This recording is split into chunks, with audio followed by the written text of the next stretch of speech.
बोलो। Hello hello जी। आज सुबह से जो पता चला, हम्म, तो मैं मेरा बता रहा हूँ मुझे क्या समझा।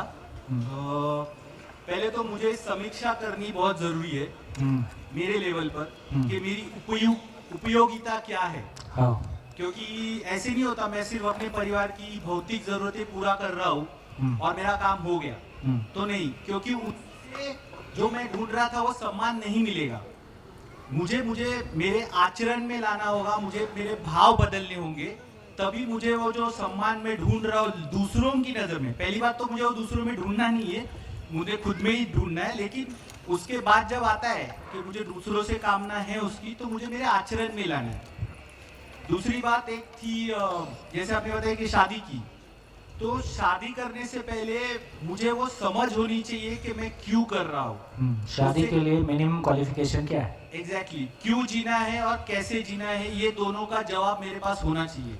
हम्म, ये मुझे वो क्वालिफिकेशन मुझे लगती है मेरे लिए। हम्म। तो जब तक वो नहीं होती तभी न करना ही अच्छी बात है। हाँ, क्योंकि नहीं फिर मतलब दोनों काम पैरेलल भी कर सकते हैं। कई बार क्या हाँ, आदमी एडमिशन भी ले लेता है, काम भी करता रहता है। हाँ, अगर कोई वैसा मिल गया समझदार व्यक्ति अपने जैसा तो अच्छी बात है। नहीं तो पता चला आप खुद सीख रहे थे, कोई मिल गया तो दोनों भी नहीं हो गए। और क्योंकि आपने जैसे कहा है कि मतलब शादी हो गई तो बच्चे हो ही जाते हाँ, बाय डिफॉल्ट, हाँ, तो इसके लिए क्योंकि वो ना मुझे एज अ पर्सन बहुत पहले से यही बुरा लगता था कि जो छोटे बच्चे होते, जो बड़े बच्चे छोटे बच्चों को पैदा कर देते हैं, ये मेरा पर्सपेक्टिव है कि वो नहीं होना चाहिए। क्योंकि खुद ही जिंदगी नहीं जी पा नहीं। रहे हैं। अब इसके लिए क्या करें? इस हॉल में बैठे लोग इसके लिए क्या करेंगे? इनकी बात से सभी लोग सहमत हैं? इनकी बात से सभी लोग सहमत हैं कि भाई बच्चे पैदा होने के पहले परिवार में वो वातावरण हो ताकि बच्चे को ठीक दिशा मिले। इसमें असहमति कैसे हो सकती है? ब्लैक टी शर्ट, क्या असहमति है बताओ? तुम्हारी बॉडी लैंग्वेज में दिख रही है कि सहमति नहीं है। हाँ, माइक दो इनको। कुछ गलत बोल रहे हैं? ठीक बोल रहे हैं?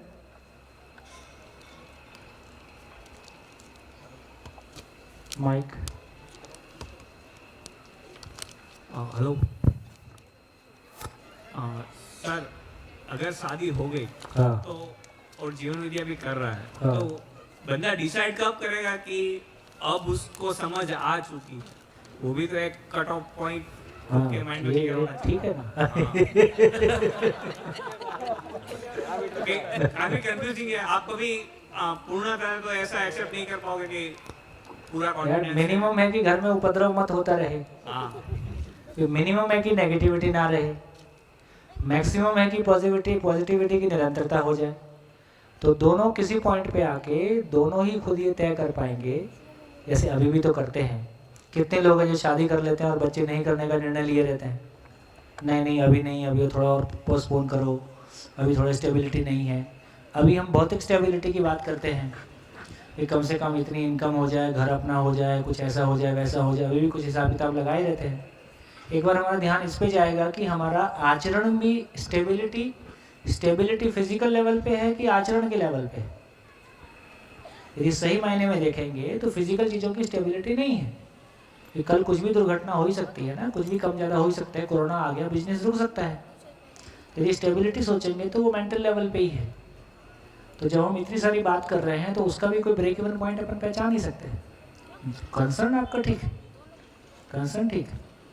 तो सभा में बैठे लोग क्या फील करते हैं कि यदि हमको लगता है कि ये बड़े बच्चे छोटे बच्चे पैदा मत करें, सही अर्थों में माता पिता से ही बच्चे पैदा हों, और बच्चों का ये क्या बोलते हैं, जन्मदत्त अधिकार है।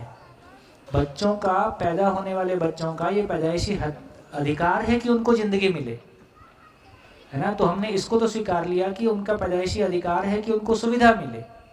तभी माँ बाप शादी तभी करते हैं, बच्चे तभी शादी कर रहे हैं जब वो फाइनेंशियली स्टेबल हो जाए। लेकिन अभी ये भी समझ में आता है कि अब ये स्वीकार हो रहा है कि बच्चे, पैदा होने वाले बच्चे मानसिक स्थिरता भी चाहते हैं। तो जिस तरह से शरीर की आवश्यकता उसकी पूरी होने की ज़रूरत है, तो उसकी मानसिक भावनात्मक आवश्यकता भी पूरी होने की ज़रूरत है। तो उसकी भी तैयारी हो।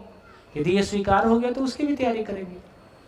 सर एक सेम जो आपने अभी बताया, जैसे हम कल चर्चा कर रहे थे कि ये धरती हमारी एज अ माँ हमको सब स्वीकृति से देती है कि उसका बच्चा ठीक रहे, अच्छा रहे, उसको कुछ कमी ना पड़े, तो उसमें उसकी स्वीकृति है।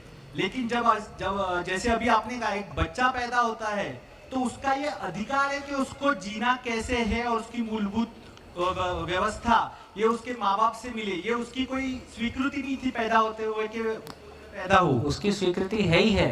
हाँ, पैदा हुआ बच्चा भी जब भाषा बोलने लगता है तो ज्यादा टाइम वो क्वेश्चन पूछ रहा है कि ज्यादा टाइम खाना मांग रहा है। एग्जैक्टली क्वेश्चन पूछ रहा है, इसका मतलब ज्ञान उसकी जरूरत है और खाने से बड़ी जरूरत है। हाँ, हमको चूंकि ज्ञान का पता नहीं है, इसलिए हम खाने वाली जरूरत का हमको पता है, तो जिस जरूरत का हमको पता है उसको पूरा करते हैं, जिस जरूरत का हमको पता नहीं है उसको उलझा के गोल गोल घुमा के छोड़ देते हैं। राइट। मोबाइल पकड़ ले, टीवी पकड़ ले, फालतू क्वेश्चन मत पूछ, ये कोर्स में नहीं आएगा, ज़्यादा किताबें पढ़ लिया है। तो जिस चीज़ का हमको पता नहीं है उसको हम कहते हैं कि ये प्रैक्टिकल नहीं है। प्रैक्टिकल का मतलब है जो कोर्स में आता हो, जिससे पैसा पैदा होता हो, है ना। तो इसका मतलब है कि जिस चीज़ को हमने वरीय माना है, जिस चीज़ को हमने इम्पोर्टेंट माना है, उसके लिए हमने तैयारी भी की है, उसको हमने डिलीवर भी किया है। अब तक हम जिंदा रहने को जीना मान रहे थे, इसलिए हमने जीने की कोई तैयारी नहीं की है, इसलिए जीने की हमारी कोई तैयारी नहीं है, इसलिए वो हमारे फोकस में भी नहीं है, इसलिए वो गोल गोल है। बराबर। अभी तक की डिजाइन वही है। और एक दूसरा था कि सामान से सम्मान, क्योंकि जैसे जैसे बड़े होते हो गए वही देख रहे थे कि चीजें होने से, पैसा होने से, घर बार होने से ही समाज में सम्मान होता है। कहीं दिमाग में नहीं पट रहा था, लेकिन फिर भी माँ बाप की ये इच्छा थी कि उनको समाज में इज्जत तभी मिलेगी जब उनके बेटे ने कुछ प्रतिष्ठा हासिल कर दी। तो चलो भाई, उनको खुश रखने के लिए घर ले लिया, गाड़ी ले ली, अच्छा सब फाइनेंशियल सिचुएशन अच्छे कर दिए। लेकिन उसके बाद पता चला और यहाँ के वो स्पष्ट हो गया कि सामान से सम्मान नहीं मिलता, तो सामान इकट्ठा करना व्यर्थ है, जितनी जरूरत है उतनी ले लो, बाकी उससे कोई आपकी इज्जत करे तो उसे ना करे वो बेहतर है। Thank you. बढ़िया। हाँ जी, संदीपनी। Hello sir.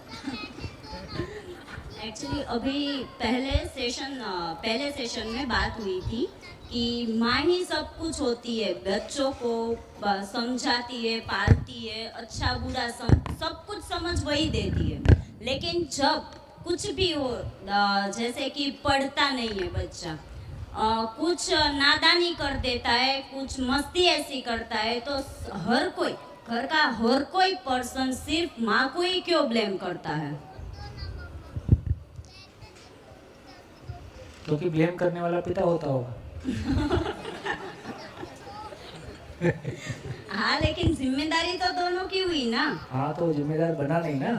तो इसका कोई और सॉल्यूशन? इसका सॉल्यूशन यही है कि जो स्कूल में आप काम कर रहे हो उसको अच्छे से चलाओ। Thank you. है ना। देखो, अच्छी बात यह है कि आप सबकी उम्र अभी यंग है, ठीक है। आप में से कितने लोग की शादियां नहीं हुई हैं अभी? हाथ उठाइए। अरे संदीपनी वाले से पूछ रहा हूँ, सारे उठा रहे। तो ऐसे क्या शादी करने का सेंटर खोल लिया क्या? संदीपनी वाले से पूछ रहा हूँ। तो संदीपनी वाले 50% वो हैं जिनकी शादियां नहीं हुई, और बाकी वो हैं जिनकी शादियां अभी 2, 5, 10 सर, साल 80%। तो इसका मतलब है, देखो आपके पास अभी खुला आकाश है, एक बार शादी है, बच्चे हैं, जिम्मेदारियां हैं, बहुत कुछ बदलता है। और स्कूल्स के लिए बहुत बड़ा एक अपने आप में मतलब प्रॉब्लम नहीं कहता हूँ, लेकिन एक स्थिति भी है कि जिनको आप तैयार करेंगे वो अगले 5 साल में चले जाएंगे। लेकिन अच्छी बात है, किसी और स्कूल के काम आएंगे, लेकिन अपना स्कूल भी चलना है।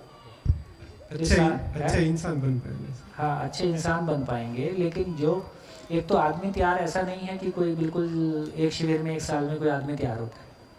मैं बहुत ईमानदारी से इस बात को कहना चाहता हूँ कि यदि किसी का बहुत निष्ठा के साथ बहुत अच्छा मन बनेगा और बहुत अच्छे मन से अपने आप को इन्वेस्ट करेगा, तो 3 से 5 साल मान के चलें स्टेबल, थोड़ी सी एक खुश होने लायक स्थिति को आने में,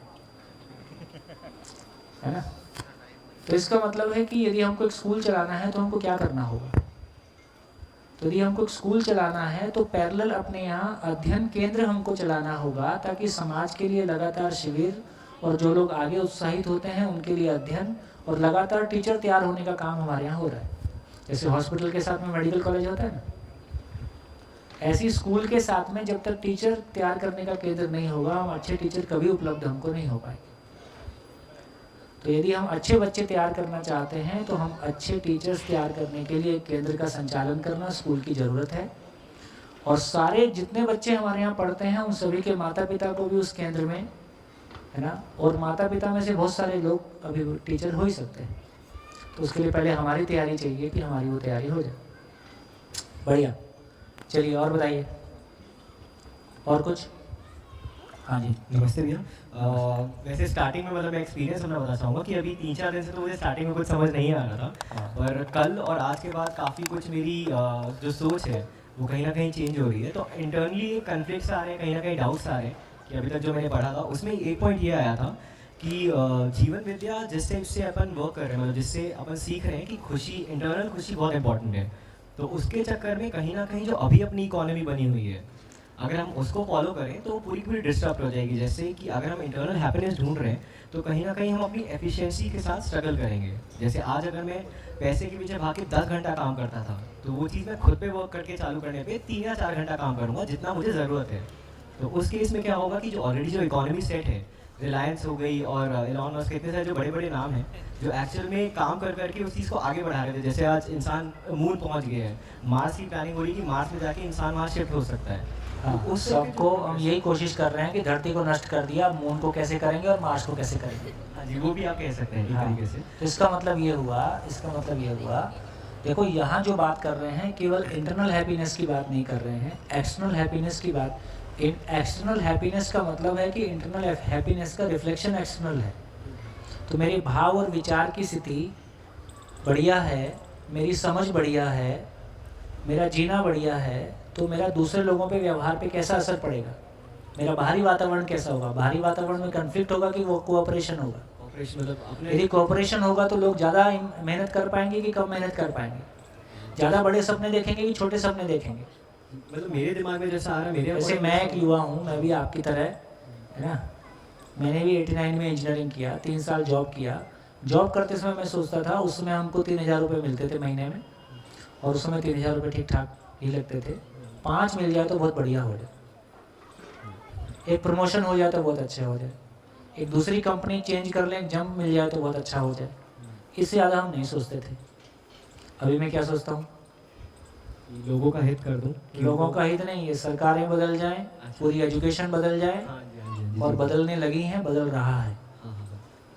तो मैं पहले से छोटा सोच रहा हूँ कि बड़ा सोच रहा हूँ, काफ़ी बड़ा डिफरेंस तो है आपको, है ना। इसका मतलब ये हुआ, ये कोई वो साधना नहीं है जब आप अंतर्मुखी हो जाते हो, जब आप अपनी आवश्यकताओं को न्यूनतम कर देते हो, संसार से अपने आप को कट ऑफ कर लेते हो, और जो फिजिकल एक्टिविटीज़ हैं, उत्पादन गतिविधियां हैं, तमाम जो सिस्टम हैं, उनसे आप विड्रॉ कर लेते हो।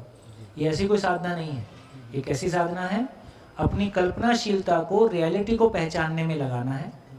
रियलिटी पहचानने आएगी, मानव पहचानने आएगा, दूसरा मानव पहचानने आएगा, नेचर पहचानने आएगी, तो सभी परिवार कैसे अभाव मुक्त हो सकते हैं। सभी परिवार यदि अभाव मुक्त होने की बात कर रहे हैं तो एलन मस्क से छोटा काम कर रहे हैं कि बड़ा काम कर रहे हैं? इक्वल का तो कर ही रहे हैं बिल्कुल। अरे उससे आगे का काम है, धीरे धीरे समझ में आएगा। अभी तो क्या यूट्यूब का जो हमको देख देख के और दिखा दिया कुछ कुछ चीज़ें, हम तो एलन मस्क इतना ही काम कर रहा है, आदमी की गति बढ़ा रहा है, लेकिन गति बढ़ा के वहाँ जाके झगड़ा ही तो करेगा। हाँ, वहाँ पे जाके वही प्रॉब्लम फेस करेगा, वही प्रॉब्लम करेगा जो यहाँ कर रखा है। तो यदि हम बहुत समग्रता में नहीं सोचते हैं, टोटलिटी में नहीं सोचते हैं, तो हम किसी एक चीज़ से प्रभावित हो जाते हैं, उससे प्रभावित होकर हम उसको बड़ा मान लेते हैं। तो हम सब मिलके भी बहुत क्रिएटिव हैं, हम में से हर एक आदमी बहुत पोटेंशियल है, और हम में से हर एक आदमी बहुत ओरिजिनली सोच सकता है। अभी हमारी ओरिजिनल सोच पे वातावरण का प्रभाव डला हुआ है। जैसे ही हम एक आईने में अपनी शक्ल बेहतर देख पाएंगे और ये धूल को बाजू में कर पाएंगे, तो उस दिन पहली बार पता चलेगा कि मैं क्या कहता हूँ और मैं क्या सोचता हूँ और मैं क्या कर सकता हूँ, है ना। तो ये आपका ये क्वेश्चन बिल्कुल बेसलेस है, ऐसा बिल्कुल नहीं होगा। आपकी परफॉर्मेंस पहले से बेहतर होगी, हर डायमेंशन में होगी। बाकी इसमें मेरा एक वो भी था कि जैसे हमारा इकोसिस्टम है एक, तो अभी अपन जैसे जैसे कर रहे हैं यहाँ पर एक इंटरनल हैप्पीनेस और इंसान की मतलब इंटरनल हैप्पीनेस के साथ उसका एक्सटर्नल एक्सप्रेशन। बिल्कुल बिल्कुल बिल्कुल वो मैं समझ रहा हूँ। तो उस चीज़ का तो कहीं ना कहीं ऐसा भी हो सकता है कि एक बीच में बैलेंस भी ज़रूरी है। जैसे अगर कुछ लोग जैसे अपन अभी कोशिश कर रहे हैं कि मानवता को इम्पोर्टेंस दें और साइंटिफिक वाला पार्ट भी रखें, पर प्रायोरिटी में वो जा रहे हैं कि जो लोग आजकल प्रॉब्लम फेस कर रहे हैं इमोशनल लेवल पे, इंटरनल लेवल पे और जो सेल्फ सेटिस्फैक्शन लेवल पे, तो वो अपन फिगर आउट कर रहे हैं। तो कहीं ना कहीं ये भी ज़रूर होगा कि दोनों साइड के इंपॉर्टेंस दोनों पहले भी कई बार बात आई। हाँ देखो यदि जिंदा, देखिए मेरे को लगता है ये इम्पोर्टेंट बात है। कल हमारे बीच में एक भाई थे, उनसे चर्चा हो रही थी लंच के दौरान। वो बहुत सारी जो टेक्निक्स हैं, मोटिवेशनल हैं, कुछ और अच्छी चीज़ें हैं, उनको जोड़ के एक पैकेज बनाना चाह रहे हैं, लोगों के साथ कुछ अच्छा काम करना चाह रहे हैं। तो कल उनसे चर्चा हो रही थी, तो मैं उनसे ये कह रहा था कि देखो जिंदा रहने के धरातल पर बहुत सारे अच्छे काम हैं। ऑर्गेनिक फार्मिंग कैसे रहें, स्वस्थ कैसे रहें, एनवायरो फ्रेंडली टेक्नोलॉजी पे कैसे काम करें, है ना, और कच्चा कैसे खाएं, और हेल्थ, बहुत सारी चीज़ें हैं जो हो रही हैं दुनिया में। बिल्कुल बिल्कुल। उन सबको जोड़ के हम एक पैकेज बना ही सकते हैं। लेकिन ये भी समझ में आता है कि टुकड़ों को जोड़ने से एक नहीं बनता है, एक को समझने से टुकड़े जुड़ जाते हैं। बिल्कुल बिल्कुल। तो जो जुड़ी हुई चीज़ है वो जीना है, जो टुकड़े टुकड़े हैं वो जिंदा रहना है। जिंदा रहने वाली चीज़ें अलग अलग ही हैं क्योंकि वो इकाइयाँ हैं। एक मानव अलग है, दो मानव अलग है, कैमरा अलग है, बोर्ड अलग है, सब चीज़ें अलग अलग ही हैं। ये सब पीसीज में है, लेकिन पीसीज को जोड़ने वाली चीज़ क्या है? तो पीसीज को जोड़ने वाली चीज़ इंसानियत है, मानवता है, चेतना है, भाव और विचार है। तो यदि भाव और विचार की क्वालिटी हमारी बेहतर होगी, यदि हमारा कॉन्शियसनेस हायर लेवल का होगा, तो हम इन साधनों को बहुत बेहतर तरीके से यूज़ कर पाएंगे, है ना। तो मतलब एफिशिएंसी में उतना फर्क, एफिशिएंसी बढ़ेगी, कई गुना बढ़ेगी भाई। अभी वो भोग में जा रही है, कन्फ्लिक्ट में जा रही है, तमाम तरह का कन्फ्लिक्ट पैदा कर रही है। नेचर के साथ में कन्फ्लिक्ट है। पहले हम प्रॉब्लम क्रिएट करते रहते हैं, फिर सब जगह सीसीटीवी लगाएंगे, पहले हम साइबर क्राइम करेंगे, फिर हम कुछ और ढूंढेंगे, ओवरऑल संपूर्ण वाले है ना। यदि एजुकेशन ठीक हो जाएगी तो कंप्यूटर के लिए, साइबर क्राइम के लिए आदमी नहीं ढूंढना पड़ेगा। बिल्कुल बिल्कुल, वो समझा मैं, ठीक है। अभी हमारी ज़्यादा एनर्जी नेगेटिविटी को हैंडल करने में लग रही है, इमरजेंसी को हैंडल करने में लग रही है, क्रिएशन के लिए कुछ बच नहीं रहा है। बिल्कुल। परिवार में देखें तो हमारी रोजमर्रा की जरूरत के लिए हम खप जा रहे हैं, क्रिएशन के लिए कब हमारे पास स्पेस निकलता है? हम तो जूझ रहे हैं। ये जूझना हटे तो कुछ सोचे। माइक दीजिए दशरथ भाई, आगे एक माइक, हेलो आगे एक माइक दीजिए। भैया हाँ जी। 3 सवाल थे। तो पहले अस्तित्व क्या है, मैं क्या हूँ और करना क्या, ये हाँ। क्रम से है? हाँ बिल्कुल, ये क्रम से है। पहला समझ में आएगा फिर आखिरी समझ में आएगा। ऑफ कोर्स ऐसे ही। अच्छा, दूसरा ये कि अस्तित्व स्थिर है और जागृति निश्चित है, तो क्या इसका मतलब ये है कि जो होता है वो अच्छे के लिए होता है? हाँ, जो आपके लिए, आपके साथ जो हो रहा है वो आपके अच्छे के लिए, इस सेंस में हो रहा है कि अभी आपको उसी की जरूरत है। अच्छा, जो भी कुछ हो रहा है हमारे आसपास, हमारे कुछ ना कुछ चाहने से ही वैसा कुछ हो रहा है, हमारा बीज उसमें है। मतलब कुछ चीज़ें मेरे साथ ऐसे भी हो जाती है जो मेरे को नहीं चाहता कि वो हो, लेकिन जैसे? हो जाती है। जैसे मतलब जिंदगी में तो बहुत सारे पंचर होते ही रहते हैं दिन भर। हाँ, तो पंचर होते हैं तो कहीं ना कहीं हमारा भी, हम पीछे कुछ पंचर करके आए हैं। हाँ चलो ठीक है, उस पर अलग से बात करें। अच्छा, तीसरा ये कि मैं छोटा था तो पापा ने खूब पिटाई की, बड़े भैया ने भी खूब पिटाई की, और मम्मी ये समझाती थी कि वो तुमसे बहुत प्यार करते हैं। तो इसका क्या मतलब है कि जो जिससे ज़्यादा, ऐसा सुनने में तो आता ही है कि जो जिससे ज़्यादा प्यार करता है उसको पीट देता है, ऐसा है? ये तो मैं नहीं कहूँगा, पर कम से कम वो आपको पीटना उनका कोई शौक नहीं था या उनकी कोई खुशी नहीं थी। आप अच्छा बन सको, उनको लगता था कि पीट पीट के अच्छा बना देंगे, है ना। पुराने ज़माने में यही डिज़ाइन था। तो अभी लगता है कि पीटने की ज़रूरत नहीं है, आप समझे। और अल्टीमेटली पीट तो शरीर को रहे हैं, समझना जीवन को है।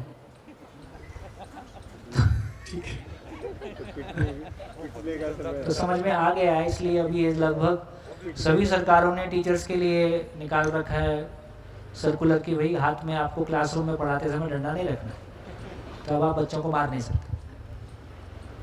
हाँ जी दशरथ भाई। आप ऐसे बोल रहे थे एनर्जी जो वेस्ट हो रही है, तो मैं इतना बोल रहा था कि इंटरनेशनली भी युद्ध में जितना बजट और पैसा जा रहा है वही वो एक्चुअली वो काम की ओर और पॉजिटिविटी की ओर नहीं जा रहा है। वही बोलना। देखिए, सभी सरकारों का बजट निकालिए और सभी गवर्नमेंट्स का बजट निकालिए, शिक्षा में मैक्सिमम बजट गवर्नमेंट्स का 6% जाता है। शायद ये पूरे विश्व का कम, हो सकता है मैं गलत हूँ यहाँ पे, लेकिन अभी भी हमारी गवर्नमेंट में जो प्रिस्क्राइब्ड है अलग अलग कमीशंस के द्वारा कि हमको 6% खर्च करना चाहिए, और अभी हमारा एजुकेशन में 2.17 के आसपास या 2.7 के आस 1.7 के आसपास खर्च होता है, और युद्ध में लगभग 20% के आसपास का मामला, ऐसा बोलते हैं। यदि डिफेंस देखोगे और सारा डिफेंस हम देखेंगे और सारी एनर्जी हम अपने घर में भी देखेंगे, तो हमारी एनर्जी का बड़ा हिस्सा है जो घर में भी कन्फ्लिक्ट में जाता है, चाहे घर के लोगों के साथ में कन्फ्लिक्ट है, चाहे अपनी ज़िंदगी में कन्फ्लिक्ट है, चाहे पड़ोसी के साथ कन्फ्लिक्ट है, चाहे बिजनेस में कन्फ्लिक्ट है, दो देशों के बीच में कन्फ्लिक्ट है, नेचर के साथ में कन्फ्लिक्ट है। ज़्यादा बड़ी ऊर्जा हमारी कन्फ्लिक्ट में लग रही है, जूझने में लग रही है ना। आवश्यकता इस बात की, एक परिवार के रूप में देखें तो शिक्षा और स्वास्थ्य हमारी सबसे बड़ी ज़रूरत है ना। शिक्षा और स्वास्थ्य में अधिकतम लगे, शिक्षा में अधिकतम लग जाए तो बाकी सबका अधिकतम लगे, मतलब पैसा भी लगे और दिमाग मन भी लगे। हाँ, हम एक बार पहले बोले हैं कि जैसे एक माँ को पहले तैयारी करनी पड़ती है बच्चे के आने के पूर्व, हाँ, ठीक उसी तरह से बताया गया कि भी पृथ्वी करोड़ों साल से या लाखों साल से तैयारी करती है, वनस्पति आती है, सब आता है। तो पृथ्वी में क्या मन है? नहीं। तो फिर हम उनके बच्चे हैं और पृथ्वी ने ये सोचा। हाँ, इसको अपन बात करेंगे, ये साहित्यिक भाषा है। हाँ, लेकिन बता सकती है, लेकिन टेक्निकली क्या हो रहा है उसको हम 7वें दिन चर्चा करेंगे। और दूसरी बात, और हम पृथ्वी को माता बोल रहे हैं, तो हमारा भाव है, तो हमारा भाव का एक श्रेष्ठत्व है। बिल्कुल ये ठीक है। चलिए थोड़ा आगे बढ़ते हैं। तो जितनी बातें हमने अभी तक की हैं उसमें जो हमारी क्लैरिटी बन रही है, क्या क्लैरिटी बन रही है? तो क्लैरिटी ये बनी, एक क्लैरिटी तो ये बनी कि सामान से सम्मान नहीं।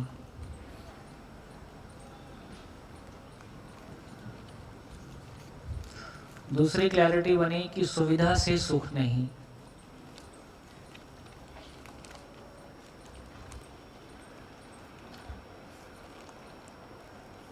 पॉजिटिवली क्या हमारे पास आया? पॉजिटिवली क्या आया? तो फिर ये कहाँ से आएगा?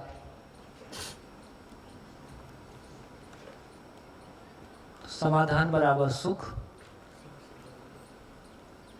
और श्रम से समृद्धि। इसको हम चर्चा में लाएंगे, लेकिन इसके पहले मैंने निष्कर्ष पहले बोल दिए हैं, लेकिन चर्चा में हम इसको लेके आएंगे और फिर इस पे बात करेंगे।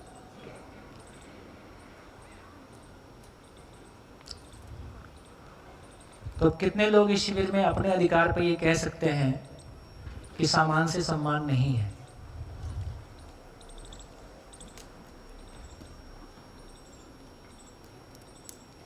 तो यदि आप ऐसा कह रहे हैं, ये आप मेमोरी से बोल रहे हो कि आप आचरण से बोल रहे हो? मेमोरी से बोलेंगे और आचरण से बोलेंगे, दोनों में क्या फर्क आएगा? कैसे पता चले कि ये आचरण से बोल रहे हो? आपके बच्चे भी वो करे तो आचरण है? आपके बच्चे भी वो करे तो आचरण में है। नहीं, बच्चे तो अब आप बोल रहे हो तो आपके बच्चे आने में तो भी बहुत टाइम है, इसीलिए तो आपके बारे में कैसे माना जाए कि आप समझ के बोल रहे हो? आप अप्रूव कर दो तो। मेरे अप्रूव करने से क्या हो? हाँ जी, क्वेश्चन क्लियर है कि नहीं? आगे भी चल सकते नहीं, कोई ऐसा आपको लगता है कि कोई? हाँ, मेरी जिंदगी में कहाँ गैप हुआ मैं नहीं समझ पाई। हाँ, मैं पहले जिंदा रहने के धरातल पे 20 साल बहुत अच्छे से रिलायंस में काम कर रही। वहाँ हर सुख की सुविधा थी, हर सुविधा एक्सट्रीम लेवल की थी। हाँ, वहाँ से एक दिन मैंने ये तो सब नहीं किया था, पर मैंने समझा कि भाव और जो परिवार में जो एक एकता होनी चाहिए वो सब नहीं है, विश्वास टूट रहा है। तो मैंने एक आध साल के निर्णय के बाद जॉब टर्मिनेट कर दिया अपना, परिवार के साथ आ गई। मुझे भी उनके साथ जीना था, एक मदर की तरह, एक वाइफ की तरह। पर यहाँ पे लोचा इतना बड़ा हो गया कि मैं गई तो वहाँ से इतना सारा कंप्लेन आया, तुम पागल हो कि ऐसा इतना अच्छा जॉब छोड़ के आ गई और ये 5,000 वाला कुकिंग का काम कर रही हो। दिस इज़ द वर्क की मतलब वो जो बाई आके चली जाती थी, कर लेती थी, वो कभी बताती भी नहीं थी कि अभी खा लो, अभी गर्म है। ये सब कंप्लेन भी नहीं थी, बना के वो सब रख देती थी, हम लोग खाना खा लेते थे। बाद में मेरे बच्चा मेरे को आके बिठाता था और बोलता था कि mummy why don't you sit quietly and think of कि ये वेस्ट है, तुम कितना आगे अच्छा कुछ बड़ा सा हॉस्पिटल कर सकती हो, भला कर सकती हो लोगों का, तो यू स्टॉप दैट। मैं उनको समझा नहीं पाई कि मैं अपना ये जो मैं भूल चुकी थी उसको मैं वापस रीयूनाइट करने के लिए मैं आई हूँ यहाँ पे, पर वो हुआ नहीं। 8 महीना बाद मैंने उनको छोड़ दिया। 2 साल से मैं अभी अपना एंटी डिप्रेसेंट ले रही हूँ। अभी थोड़ा थोड़ा समझ में आ रहा है उनको, पर अभी भी पूरे मतलब वो जिंदा रहने वाले धरातल से वो वाले में मैं भी नहीं पहुंची हूँ ना उनको। हाँ, मतलब उनकी प्रॉब्लम नहीं है, अभी मैं नहीं पहुंचा हूँ, मैं नहीं पहुंची हूँ, वो प्रॉब्लम ज़्यादा है। तो मतलब ऐसा तो कई घरों में होता होगा कि बहुत जिसको कॉमन जीने में- है, बहुत कॉमन हाँ, है, बहुत कॉमन है। दोनों का धरातल ही अलग है, तो कोई तो एक कॉमन तो इससे इस चर्चा से क्या होगा? देखिए, एक बात तो मेरे को लगता है कि पूरी सभा के सामने ये बात आ रही है कि अभी आदमी का टोटलिटी में मूल्यांकन हमारे पास नहीं है। जैसे जो बच्चे पढ़ने में अच्छे हैं वो थोड़ा सम्मान पा जाते हैं, जो लोग कमाने में अच्छे हैं वो थोड़ा सम्मान पा जाते हैं, लेकिन बहुत संभव है कि जो बच्चे पढ़ने में अच्छे नहीं हैं उनके पास किसी और विशेष प्रकार का टैलेंट हो जिसके लिए हमने स्पेस क्रिएट नहीं किया है। बहुत संभव है कि जो लोग बहुत पैसे कमाने में रुचि कम रख रहे हैं वो किसी और क्रिएशन में बहुत रुचि रख सकते हों। उसकी समझ पेरेंट्स में और समाज में उस तरह की अभी स्थितियां हमने नहीं बनाई है। बिल्कुल वैसे ही है जैसे 50 साल पहले भी किसी में इंजीनियरिंग करने की क्षमता थी लेकिन हमारे पास इंजीनियरिंग कॉलेज नहीं थे, लेकिन आज हैं। हो सकता है आज बहुत सारे लोगों की क्षमताएं अलग अलग क्षेत्र की हो सकती हैं, लेकिन उसके लिए उसको फ्लरिश होने के लिए मैकेनिज्म हमने अभी नहीं बनाए हैं। हो सकता है 10 साल में 50 साल में बना लेंगे, और यही इवोल्यूशन का स्थिति है।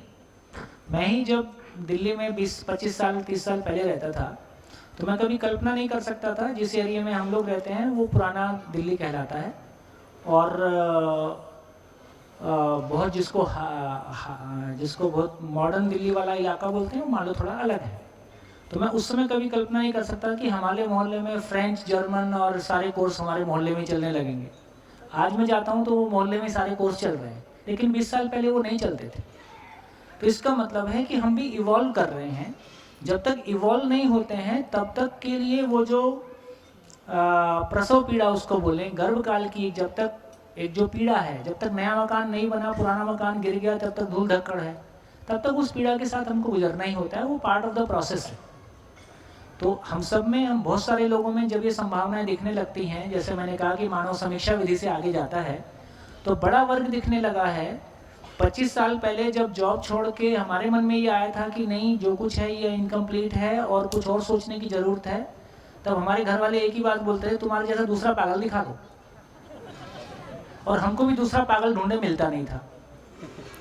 और इसी प्रॉब्लम के कारण मेरे को दिल्ली छोड़ के बस्तर के ट्राइबल्स में आके रहना पड़ा। मेरे पास और कोई रास्ता नहीं था। लेकिन आज जब 25 साल बाद मैं देखता हूँ तो ऐसे बहुत सारे लोग मुझको देखने लगे हैं, बिल्कुल यंग, 20 साल, 25 साल, 30 साल के अंदर के, जो 25-30 साल में ये कह रहे हैं कि व्हाट नेक्स्ट।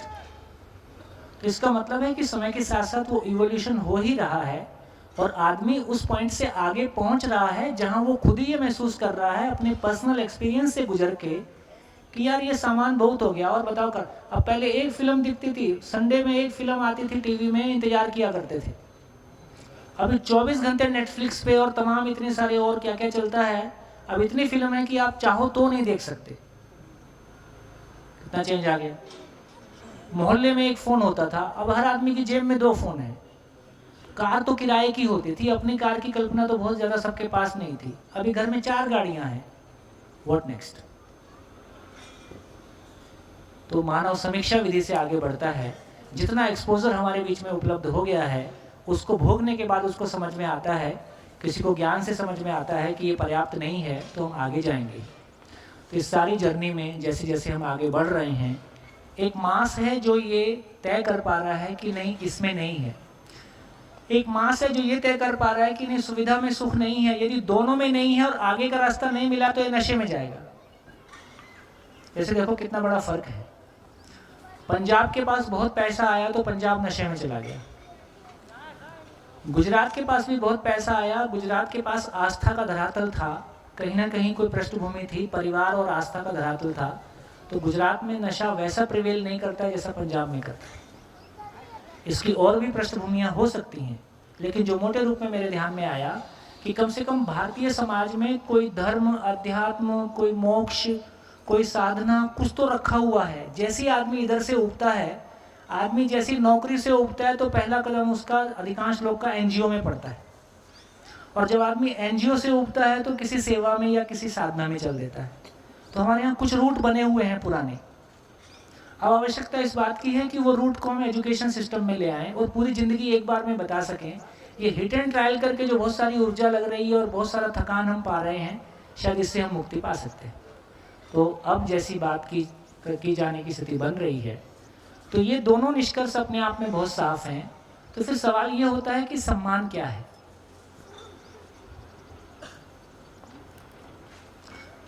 सम्मान से सम्मान नहीं है, इस पे हमारी क्लैरिटी बन रही है। तो सम्मान किसको बोल रहे हैं?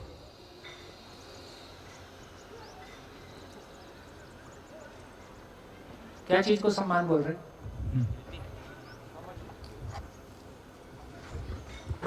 किसी की सार्थकता का स्वीकार करना। हाँ, जैसे इस पेन का सम्मान क्या है? और जब नहीं लिखेगा तो क्या करेंगे? ये डस्टबिन में चला जाएगा। तो किसी चीज की उपयोगिता ही उसका सम्मान है। तो बेसिकली किसी चीज की उपयोगिता ही उसका सम्मान है, और उसी को मूल्य बोल रहे हैं।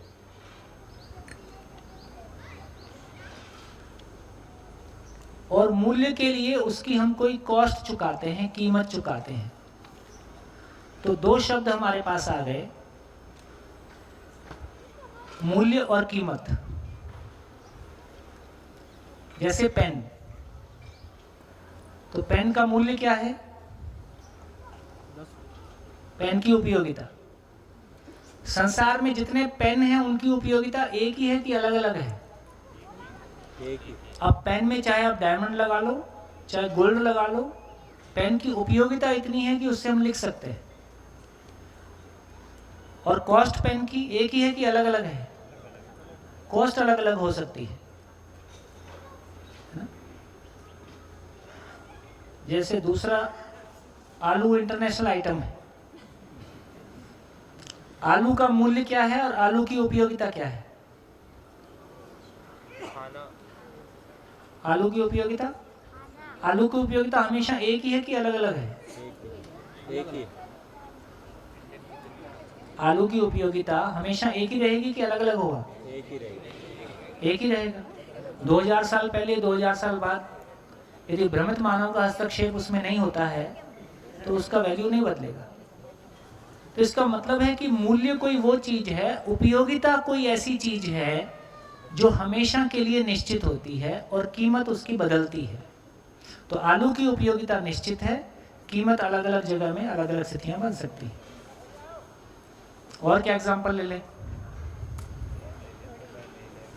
हैं? घड़ी ले लें, ठीक? और आपका नाम लिख लें। तो कॉपी पे सभी अपना अपना नाम लिखें। अपने नाम के आगे लिखें आपकी उपयोगिता क्या है, आपकी कीमत क्या है। लिखिए। आलू का तो पता है, अपना पता है?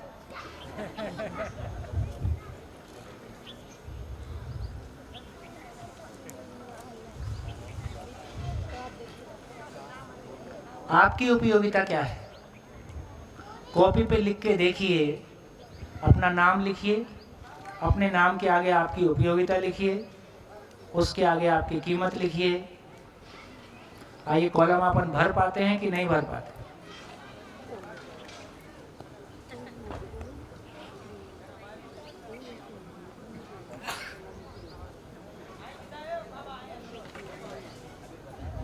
ये समझ के ऑस्ट्रेलिया चले जाना। ये समझ के ऑस्ट्रेलिया चले जाना। हाँ जी, लिखिए आपका नाम, आपकी उपयोगिता, आपका मूल्य, कीमत। ऐसा भर सकते हैं, ऐसा कर सकते हैं कि नहीं कर सकते? जो पहली बार शिविर कर रहे हैं वो बोले।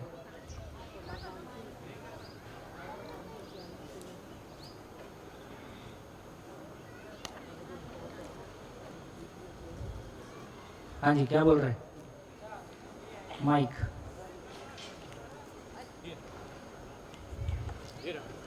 सर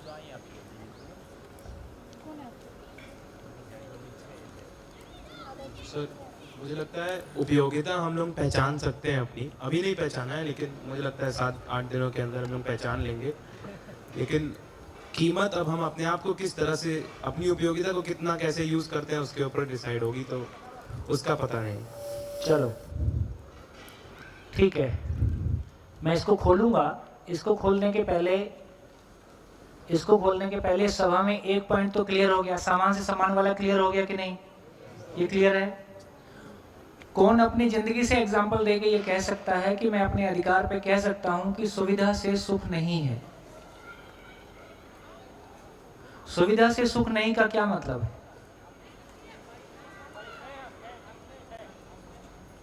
हाँ जी, कितने लोगों को लगता है कि मैं इस पे बोल सकता हूँ? मैं बुलवाऊंगा नहीं, लेकिन कितने लोगों को लगता है कि मैं इस पे बोल सकता हूँ, मैं इसको समझता हूँ? चलो बाला साहब बोलेंगे।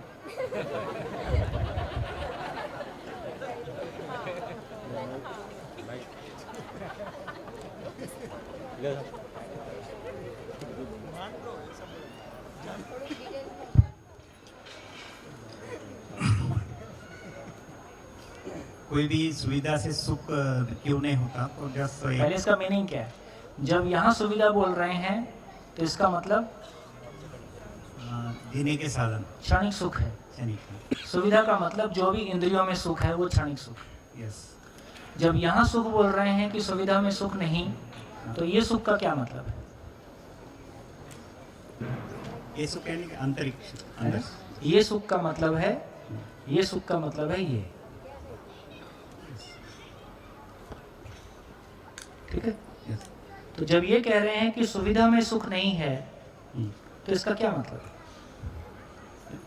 कोई सुविधा अगर ले लिए, जैसे कि एक मैं स्कूल में बच्चे खेलने के लिए उन पे एक खास खिलौने लाए। हाँ, ये भी अच्छा है। खिलौने लाए तो बच्चे 1-2 दिन में वो ये हो गए और खुद अपना अपना माटी से खेलने लगे। तो ध्यान में आ गया मेरे, सुविधा में सुख नहीं है, उसकी खुद में सुख है ज़्यादा। बच्चे एक दूसरों के साथ खेल रहे थे, ये मुझे एग्जाम्पल वहाँ पर ध्यान में आ गया।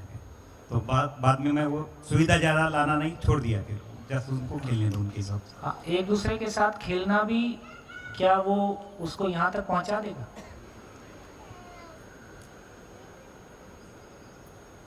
पॉसिबल। कई साल से खेल रहे हैं, सदियों से, हजारों साल हो गए ऐसे खेलते हुए। यस। इसका मतलब है कि वो भी एक क्षणिक सुख ही है। इतना ही हुआ कि खिलौने से खेलने की बजाय माटी से खेलने लगे। माटी से खेलने की बजाय, जैसे हम भी अपने परिवार में, हमारे लिए बच्चा भी एक तरह का खिलौना है, जीवंत खिलौना है वो। ये सुनने में खराब लग सकता है आपको। Thank you. हमारे घर में जो बच्चा है वो भी हमारे लिए एक जीवंत खिलौना है, क्योंकि वो रिस्पॉन्ड करता है मेरे साथ, कभी मुस्कुराता है, कभी रिस्पॉन्स देता है। क्या मैं अपने बच्चे को मानव के रूप में पहचानता हूँ, या या उसके साथ एक रिश्ता जरूर देखता हूँ, है ना? या ज़्यादा सुख दुखी होने वाला भाग ज़्यादा है? मैं कह पा रहा हूँ अपनी बात? हम अपने बच्चे को मानव के रूप में पहचानते हैं या एक बायोलॉजिकल खिलौने के रूप में पहचानते हैं? खिलौने के रूप में पहचाना हैं? बूढ़े आदमी ऐसे कहते हैं, मन लाग्यो रे टाबरो, मन लाग्यो रे टाबरों में, मन लाग्यो रे टाबरों में।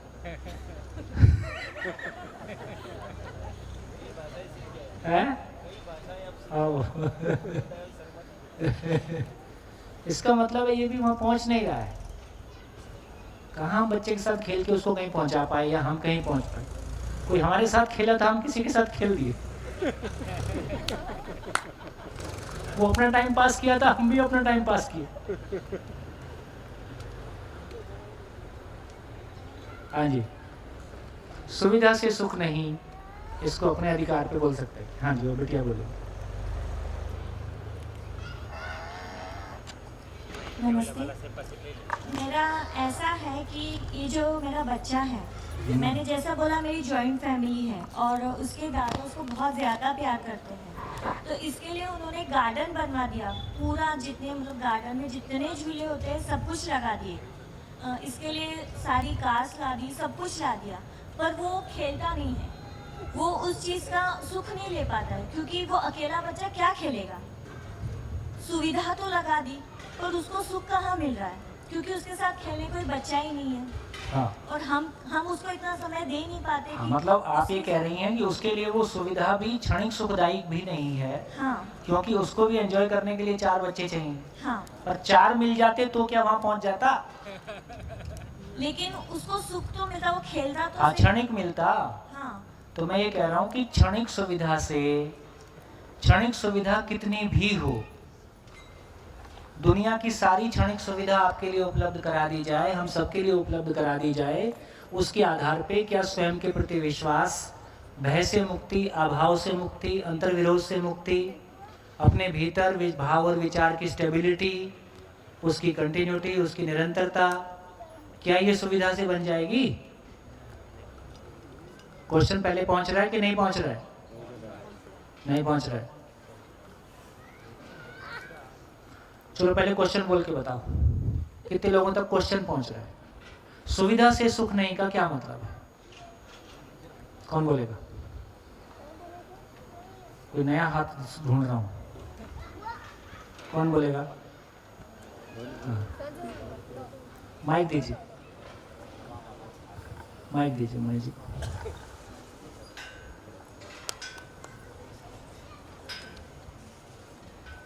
नमस्ते सर।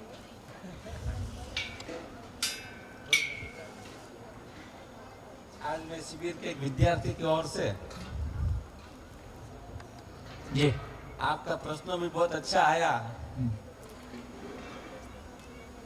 सभी श्रोतागण, श्रोता नहीं बोलूंगा, सब आत्मार्थी लग रहे हैं मुझे आज तो।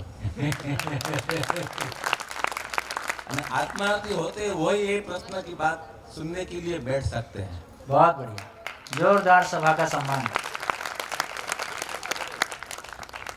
स्वयं की खोज की बात ही जब भूल चुकी है सब, हाँ। तब इस समय के अंदर ये स्वयं की खोज की जो आप बात यहाँ कर रहे हैं ना, वही हमारी भारतीय संस्कृति की एक परंपरा थी है। बिल्कुल ठीक। हमारे यहाँ ऐसी बात भी थी कि इस आदमी का घर कहाँ है, ऐसे जब बोलने जाते थे तो पूछ रहे थे कोई आदमी, तो उसकी पहचान ऐसी थी कि जिसका घर पे पक्षी लोग भी आत्मा की बात करते, वो इस आदमी का घर है। यानी नहीं समझ पाए। हाँ, नहीं समझ पाए। रास्ते से गुजरते हुए कोई आदमी ने प्रश्न किया कि सर सोम त्यागी का घर कहाँ है, यानी तो उसकी पहचान ऐसी मिलती थी कि जिस घर के आंगन में पक्षी भी आत्मा की बात करते हो, स्वयं की बात करते हो। जब सुख की जो आप बात कर रहे हैं, बहुत आनंद की बात है।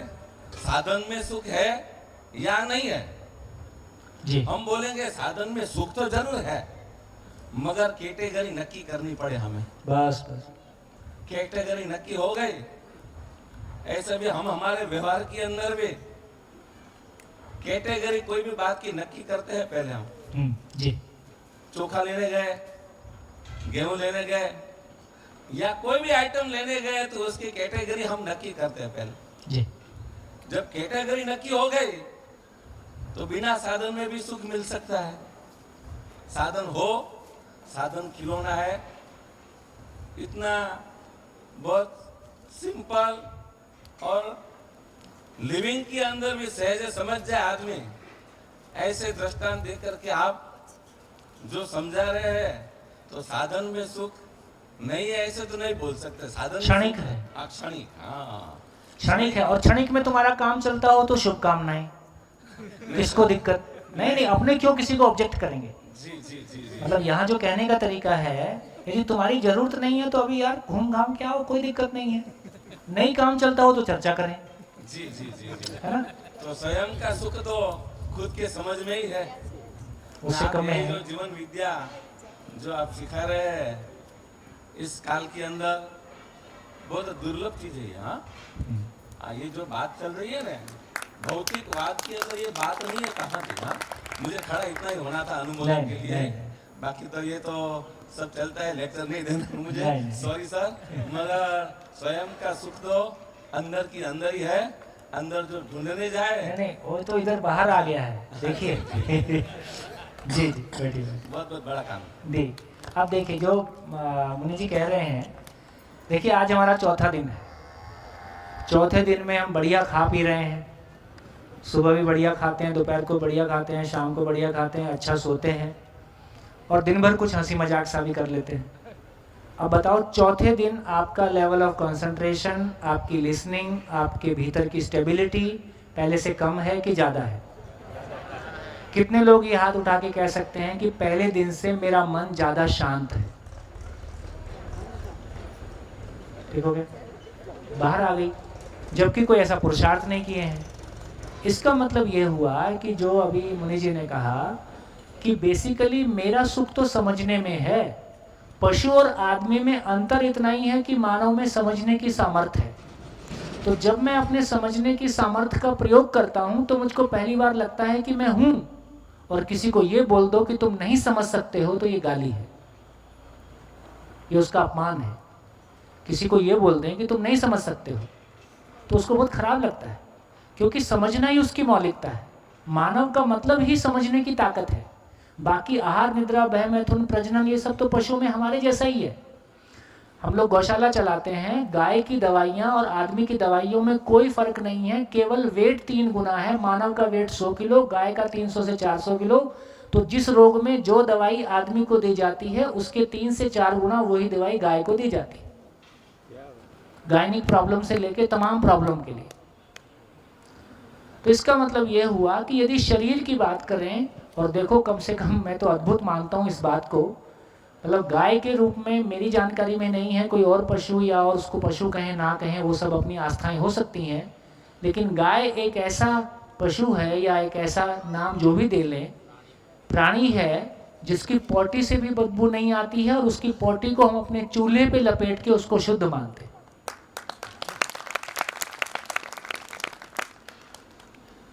तो मेरे को लगता है कि प्रकृति अपने आप में अद्भुत है। जब उसको उस तरीके से हम देखना शुरू करते हैं, उसकी पूरी व्यवस्था को वैसा समझना शुरू करते हैं, ये समझना अपने आप में, ये पूरी की पूरी कायनात, ये पूरी सृष्टि, ये आदमी का पूरा शरीर से लेके इस पूरे नेचर में जो तादात्म्य है, इसमें जो परस्पर हार्मनी है, इसकी जो ब्यूटी है, इसकी जो फाइननेस है, उसको देख के हमारा मन भरता है।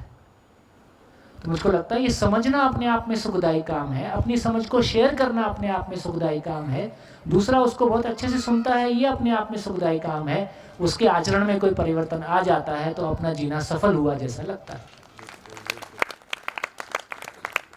तो दोस्तों ये जो बात बार बार आ रही है, उसको कारगर अपने चर्चा में लाने का आशय इतना ही है कि जब ये कह रहे हैं कि सुविधा से सुख नहीं है, इसका मतलब शरीर की कोई औकात नहीं है कि वो शरीर से किया गया कोई भी काम, शरीर से भोगा गया कोई भी चीज़, उसकी कोई हैसियत नहीं है कि वो मेरी मानसिक और भावनात्मक स्थिरता को जन्म दे सके।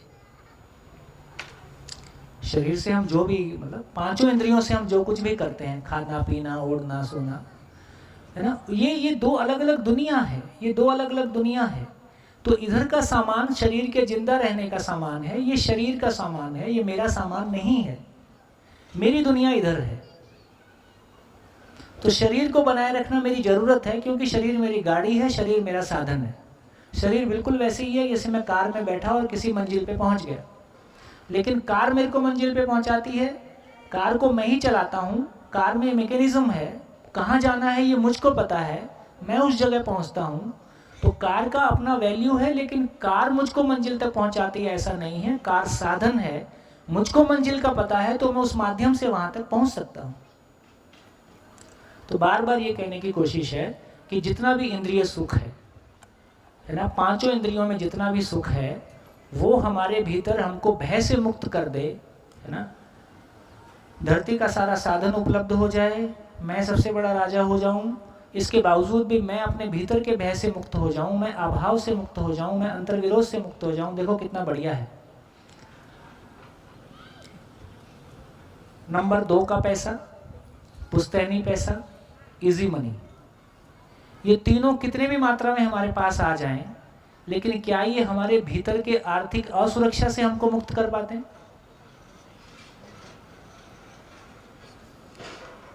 नहीं कर पाते। हम सब पुराने, हम सब बड़े लोग यहाँ बैठे हैं जिनको अपनी ज़िंदगी का सारा एक्सपीरियंस है। पीछे दुनिया में प्रॉपर्टीज़ से हमने बहुत पैसा कमाया, या कहीं और जगह से पैसा कमाया, या कोई गवर्नमेंट ऑफिस में किसी और जगह से पैसा कमाया। और मेरे को लग रहा है कि हम नौकरी भी कर रहे हैं या व्यापार भी कर रहे हैं, हमने मेहनत से भी कमाया है, तो भी वो हमारे भीतर में सिक्योरिटी का भाव नहीं दे पा रहा है। आदमी अपने भीतर में कितना पैसा पाने से आर्थिक असुरक्षा के भाव से मुक्त हो जाएगा? क्या बोलेंगे? क्या बोलेंगे? कोई लिमिट नहीं। तो सारी जिंदगी हमने पैसा कमाने के लिए लगाया और उससे भी मुक्त नहीं हुए, ये प्रॉब्लम है। भाई चलो, एक काम के लिए जिसके लिए लगाया था वो तो काम पूरा हो गया होता, तो वो भी पूरा नहीं होता है। इसका मतलब है उसका नियंत्रण भी इधर है, उसका नियंत्रण भी इधर नहीं है। तो कितना भी पैसा कमाएं, उसके भय से मुक्त नहीं हो सकते। कितने भी ताकतवर हो जाएं, अपने भीतर के अंतर्विरोध से मुक्त नहीं हो सकते। तो ये दुनिया अलग है।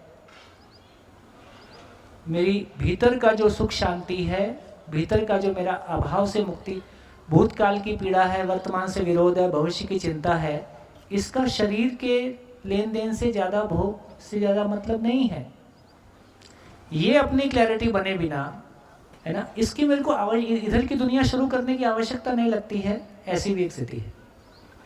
तो ये हमारे ध्यान में आता है कि बेसिकली जो हम बात कर रहे हैं कि सामान और सुविधा ये दोनों शरीर के लिए है, और सामान और सुख ये दोनों अलग है। और ये समझने से, जैसा कि मैंने कहा कि आज चौथा दिन है, क्या ऐसा कर दिया कि आपकी मानसिक स्थिरता पहले से आपको ठीक लग रही है? क्या ऐसा किया हमने? इसका मतलब है कि कोई चीज़ सुनने से मेरे को अपने भीतर की जो घटी घटनाएं हैं या अपने जीवन को ही समझने में मदद मिलती है, अपनी सोच विचार को समझने में मदद मिलती है। जब भी मैं अपनी सोच विचार के लिए या जो भी मेरे आसपास है, जैसे कल हमने चर्चा किया कि हाँ, वस्तुएं खरीदी नहीं जाती, तो ये कौन सा भाग था? 3 भाग की बात हमने की है। संसार क्या है, मैं क्या हूँ, करना क्या है। वस्तुएं खरीदी नहीं जाती, इसमें हम किसको समझ रहे थे? संसार क्या है। तो संसार क्या है के बारे थोड़ी सी खिड़की खुली तो कितना आराम मिला। अब आगे आगे चलेंगे तो मैं क्या हूं की खिड़की खुलेगी तो और आराम मिलेगा। इसका मतलब है, केवल इतना ही कहने की कोशिश है कि ये दोनों तीनों दुनिया अलग अलग है। जब ये समझ में आता है तो हम एक नया अर्थशास्त्र लिख सकते हैं। क्या अर्थशास्त्र लिख सकते हैं?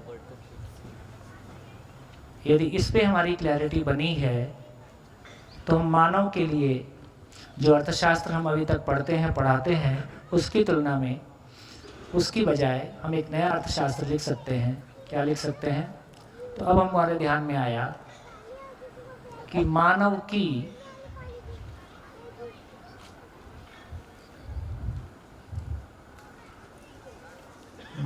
की भौतिक आवश्यकताएं निश्चित हैं।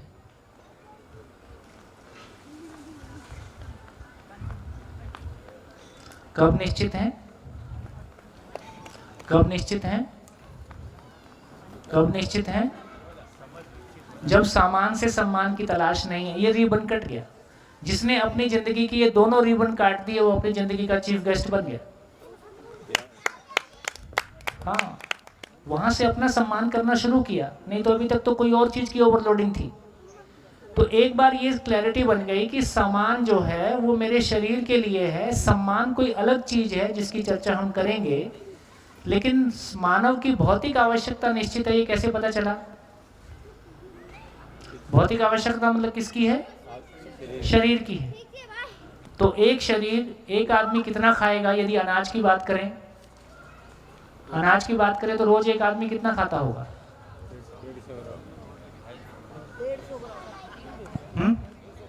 200 ग्राम।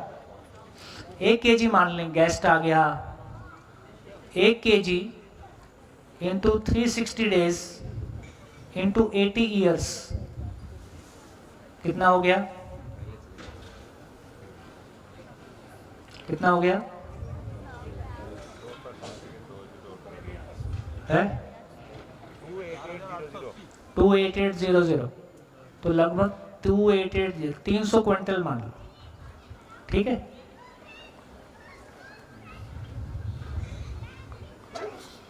ठीक है पोषक भाई, 1 एकड़ में कितना गेहूं उगता है? अब ये कैलकुलेट करो कि 300 क्विंटल 80 साल में उगाना है तो कितना जमीन की जरूरत है? 300 क्विंटल 80 साल में चाहिए, और वो भी 2 गुना हमने लगाया है एक आदमी के लिए। तो 300 क्विंटल 80 साल में आवश्यकता है, तो कितनी जमीन चाहिए? करो भाई मैथमेटिक्स वालों। आधी एकड़ है, आधी एकड़ लेस देन आधी एकड़ 1 एकड़ में कितना गेहूं होता है? 40 से 50 क्या क्विंटल?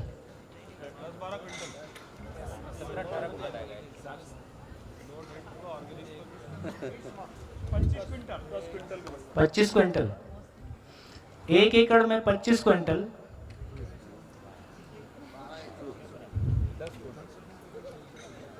तो लगभग जो मैंने कैलकुलेट करके देखा है, ये लगभग 1/10 ऑफ एकड़ में आ जाता है। 1/4 एकड़ है 1/10 ऑफ एकड़ में 1/4 मान लो 1। यदि सारा कुछ आदमी ऐसे देखे, और यदि सामान से सम्मान की तलाश नहीं है, पड़ोसी को चमकाने की जरूरत नहीं है, तो फिर कपड़े कितने आवश्यक हैं?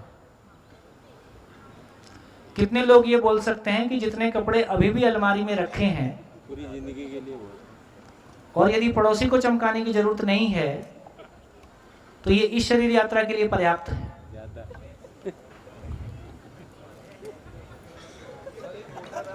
है?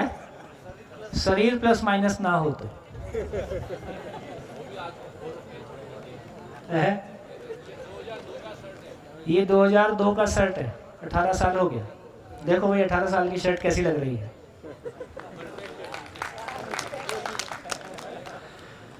तो इसका मतलब ये हुआ कि यदि पुरुषों से पूछें कि साल भर में कितने जोड़ी कपड़े नए खरीदते हैं पुरुष लोग 2, 3, 4, कई साल से पूछ रहा हूं, 2 से 4 ही बोलते हैं। अब बहनों से पूछूं कि नहीं पूछूं?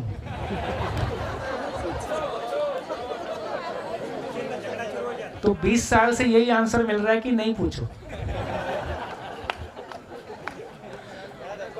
ठीक, तो लगभग स्थिति ऐसी है। देखिए इसमें गलती महिलाओं की कम है। सर हमारा कपड़ों का व्यापार है, बंद करवाओगे क्या? आपको भी ये समझ में आ जाएगा कि मानव की आवश्यकता कितनी है, तो जितना है उतने में खुश रहोगे।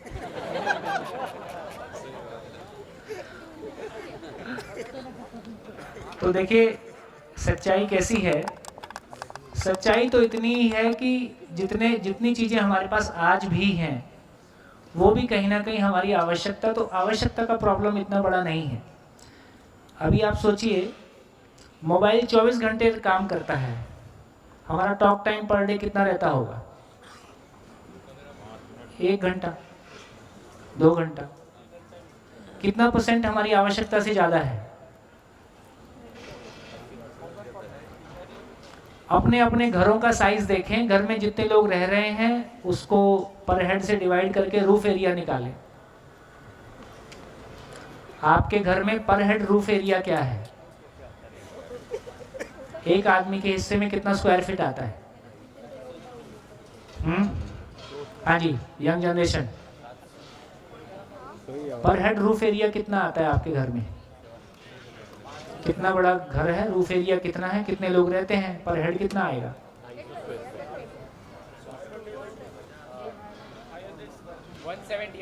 170 के आसपास। और जो लोग गांव में, ऐसे लोग हैं जो गांव में रह रहे हो यहाँ, तो शहरों में काफी गरीबी है। शहरों में पर हेड स्क्वायर फीट एरिया 150 से 300 मुश्किल से आता है, मैक्सिमम 400। और गांव में कोई भी 1000 से नीचे नहीं बोलेगा। अब खेत वाला मकान तो अभी गिना नहीं है। आप कार देख लीजिए, 24 घंटे कार चलने के लिए तैयार है, लेकिन रोज कार कितने घंटे यूज हो रही है? ठीक, तो कार अपनी आवश्यकता से कितने % अधिक है?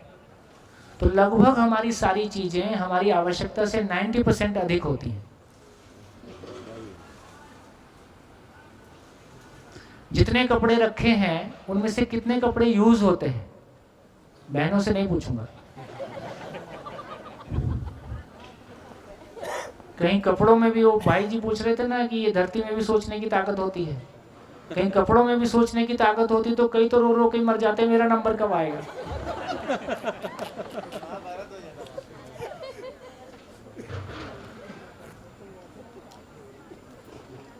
तो कुछ भी देख लिया। आगे आगे और चलते हैं।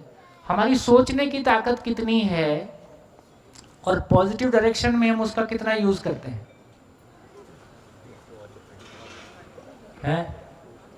सोचने की तो हमारी सोचने समझने की ताकत कितनी है अनलिमिटेड है और पॉजिटिव डायरेक्शन में हम उसका कितना यूज करते हैं?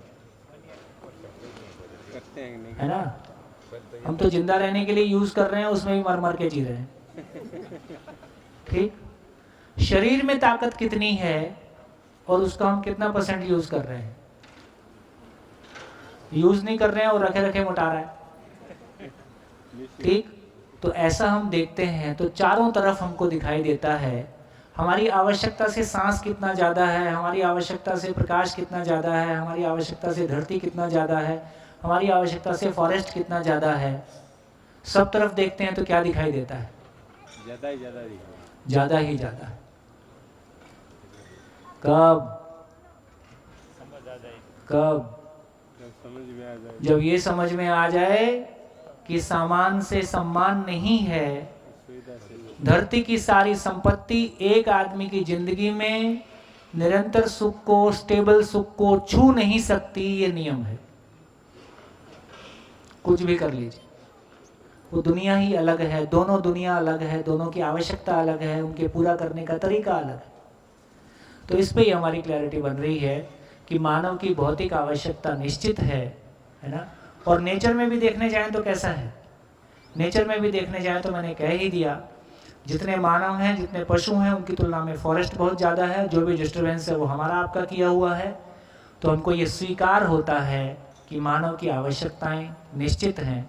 और खुशी की बात ये है, खुशी की बात ये है कि मानव की उत्पादन करने की क्षमता, मानव की उत्पादन करने की क्षमता कैसी है? कैसी है? आवश्यकता से अधिक, आवश्यकता से अधिक। मानव की आवश्यकताएं निश्चित हैं, मानव की आवश्यकताएं निश्चित हैं। और इसके साथ ही जो प्रकृति में साधन है, प्रकृति में जो साधन है, साधन पर्याप्त है, साधन पर्याप्त है। मानव में उत्पादन करने की क्षमता, मानव में उत्पादन करने की क्षमता अधिक है। कैसे कहें इस बात को? एक मानव में जितना वो कंज्यूम करता है उससे ज्यादा उत्पादन करने की क्षमता है। कैसे बोलें इस बात को?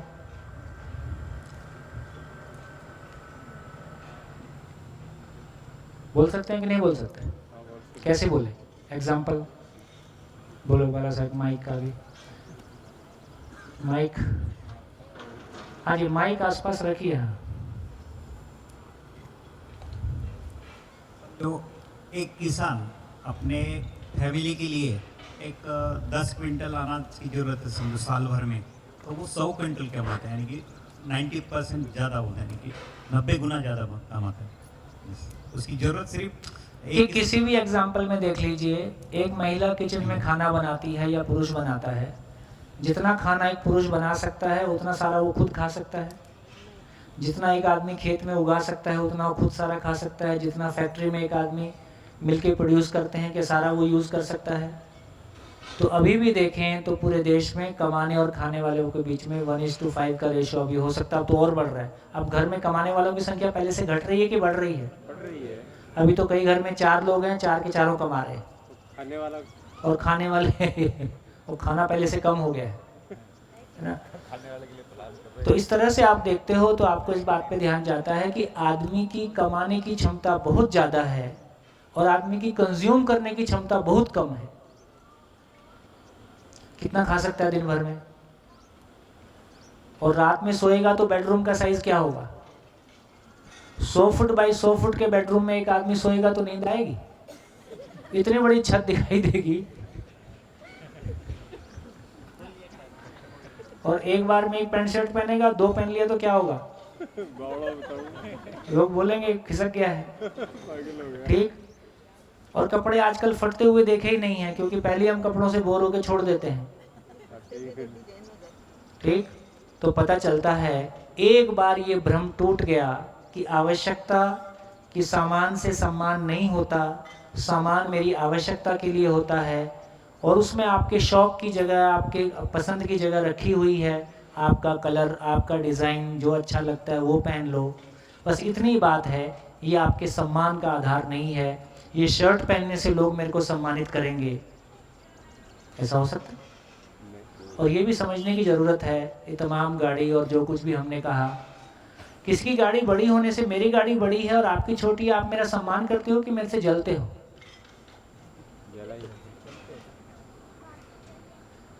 इस बात को टेस्ट करने के लिए कभी कभी हम जब कॉलेज के शिविर करते हैं तो एक वर्कशॉप कराते हैं।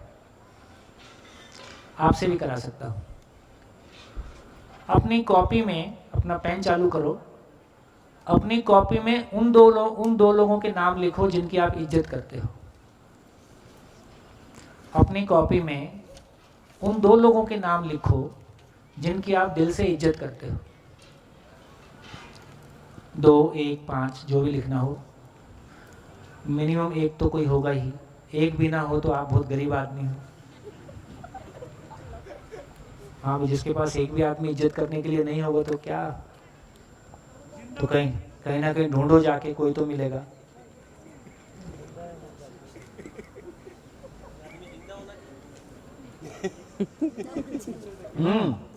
जिंदा होना चाहिए। अब किताबी नाम मत लिख देना। और जिसके पास जिंदा आदमी इज्जत करने के लिए नहीं है वो काफी गरीब आदमी है, ऐसा भी नीचे लिख देना कि मैं गरीब हूं। हाँ जी, लिखिए। 1 या 2 नाम लिखिए जिनकी आप दिल से इज्जत करते हैं।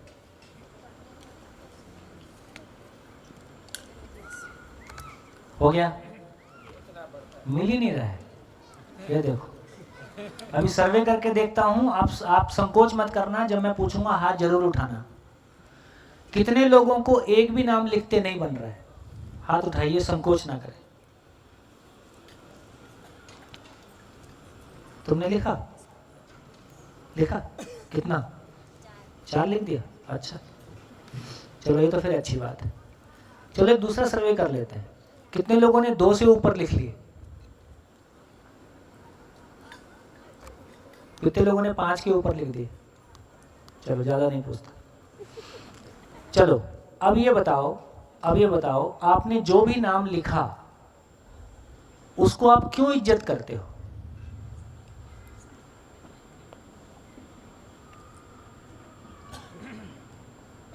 हाँ जी, उनको आप श्रेष्ठ मानते हैं।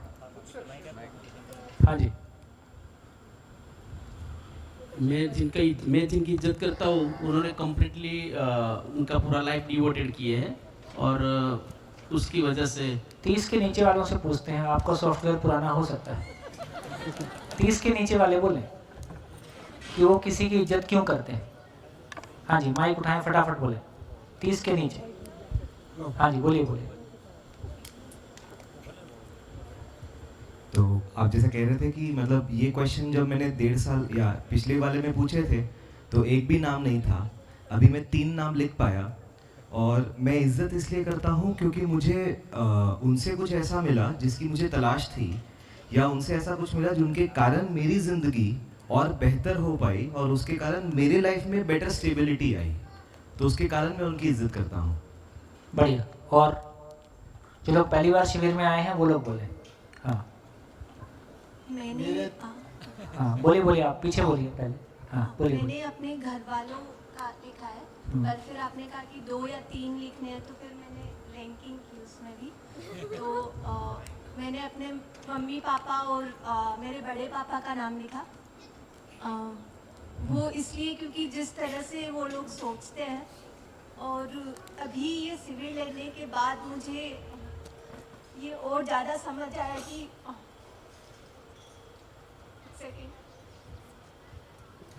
कोई नहीं, ये तो बहुत अच्छी बात है। भैया ये अर्पिता है, मेरी रूममेट ही है, और हम लोग बहुत दिनों से रेगुलर, अभी रात को बहुत लंबी बातें होती है, तो आज दिन में मैं ऐसे देख के और मुस्कुरा दी, तो बोले आप मुस्कुरा क्यों रहे हो? तो मैंने कहा मैं बहुत खुश हूँ कि तुम्हारी एज के लोग भी, मतलब मुझे ये खुशी हो रही कि हमारा, मतलब मुझे लगता था कि हमारी जनरेशन के बाद सब लोग खाली पिज़्ज़ा ही खाते हैं, तो आई एम वेरी हैप्पी तुम लोगों से और वहाँ पे ग्रुप पे देखे। तो बोलती है दीदी और पता है मैं क्यों खुश हूँ, कि भाई क्यों खुश हो, कि मुझे तो हमेशा ही मम्मी पापा ने, बचपन में मैं पूछती थी मुझे क्या बनना है, तो वो बोलते थे अच्छा इंसान बनना है, तो मैं चिढ़ती थी क्योंकि मेरी सहेलियाँ आके तो बताती थी कि हम ये बनेंगे हम वो बनेंगे, और मेरे पास, मुझे मदर फादर ने कोई गोल ही नहीं देते थे वो लोग, कि नहीं बस अच्छा इंसान बनना है। तो अब मुझे लग रहा है कि कितना, तब मैं बहुत गुस्सा होती थी, लेकिन अब मुझे यहाँ शिविर में आके पता लगा कि यही सबसे इम्पोर्टेंट था लाइफ का, तो वो भाव अभी वापस आ रहे हैं। गुड, वापस दो उसको, उसी का भाव सुनेंगे। हाँ जी बोलो अर्पिता। यही कहना था कि जिस तरह से मुझे जिस तरह से सोचने के लिए बोला गया वो हमेशा सही था, तो उसके लिए मुझे बहुत ग्रेटफुल फील हो रहा है। बहुत बढ़िया। हाँ जी। और मुझे मेरी लाइफ में बहुत सारे लोगों का योगदान रहा है, और उसका एक ही रीज़न है कि ये सब लोगों ने मुझे सहा है, मुझे सहन किया, और मेरी लाइफ या जो भी मैं यहाँ पर हूँ। चलो मैं दूसरा क्वेश्चन पूछ लेता हूँ। आप सब लोगों में से कोई एक ऐसा है जिसने इसलिए किसी का सम्मान बहुत करते हैं कि उसकी हाइट 6 फुट है, वो गोरा है, वो है ना, वो किसी बड़े पद पे चला गया है, उसकी गाड़ी 4 छल्ले वाली है ना, अभी वो आजकल ऑस्ट्रेलिया में रहता है, ऐसा कोई है? एक नाम है? है? इलॉन मस्क का नाम है। यानी एलन मस्क को हम क्यों, मान लो उसका हम सम्मान करते हैं तो क्यों करते हैं? मैं स्पेसिफिकली इसलिए करता हूँ कि वो बहुत लग्जूरियस लाइफ जीता है और हाँ, एंजॉय करता है अपने आप को। हाँ मतलब मैं उसको इसलिए फॉलो करता हूँ कि वो, मतलब यहाँ पर आके नहीं, लेकिन उसके पहले जो हम लोग लिविंग द लाइफ वाला डेफिनेशन मानते थे कि इज लिविंग द लाइफ, तो उसको देखकर मुझे लगता है कि वो वैसे जी रहा है। अब मुझे मालूम चल गया है अलग से जीना क्या है, लेकिन अभी भी उसको देखकर लगता है कि हाँ एक दिन यहाँ तो पहुँचना है। वही कह रहा हूँ। बाकी अंदर तो ये जो सॉफ्टवेयर करप्ट हुआ है, ये जो वायरस आया है, इसकी वजह से एंटीवायरस डाल के कुछ दिन बाद काम करेगा, लेकिन मैं इतने सारे लोगों से पूछ के देखता हूँ, इतने शिविरों में पूछ के देखता हूँ, तो मैक्सिमम लोग यही बोलते हैं कि यदि वो किसी की इज्जत करते हैं तो इसलिए करते हैं कि उनकी वजह से उनकी ज़िंदगी में कोई उनको फ़ायदा मिला है, उनकी ज़िंदगी में कोई उसको पॉजिटिविटी मिली है ना। मतलब मैं एडमायर ये करता हूँ कि वो इतना जल्दी वहाँ पहुँचा। हाँ, वो बेसिकली आप एडमायर लग्जरीज को नहीं करते हो, किसी ने बहुत कम एज में कोई बड़ी अचीवमेंट्स ली हैं, तो बेसिकली हम वहाँ भी अचीवमेंट उसकी श्रेष्ठता को ही कर रहे हैं।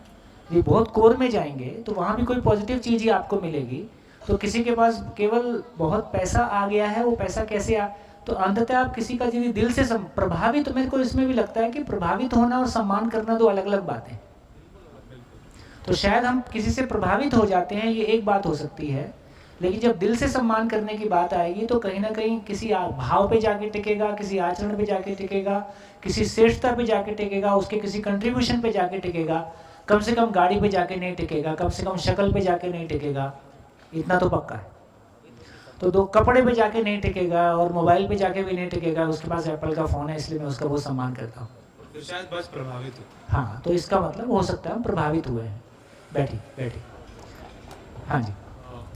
मतलब मेरा भी इलॉन मस्क को फॉलो करता हूँ और उससे प्रभावित होता हूँ, लेकिन एक अलग रीज़न है कि वो मुझे उसमें उपयोगिता दिखती है कि वो जो काम करता है वो भले ही अपने इंटरेस्ट के बारे में करता हो और उसे जो पसंद हो वो करता हो, लेकिन उससे भले थोड़े आइडियाज उसके थोड़े गलत लगते हैं ये सुनने के बाद, लेकिन फिर भी कुछ ऐसा होता है कि जो हमको लगता है कि कुछ क्रिएशन है। जैसे कि इलेक्ट्रिक कार्स बना रहा है तो ये पोल्यूशन कम होगा और वो सब है, तो वो उपयोगिता दिखती है उसमें। बिल्कुल।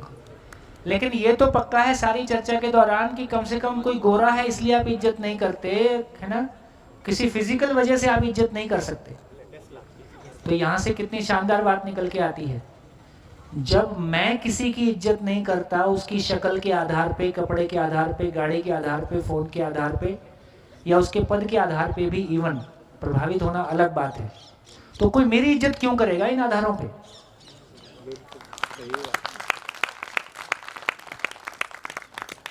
इतनी सिंपल सी बात है।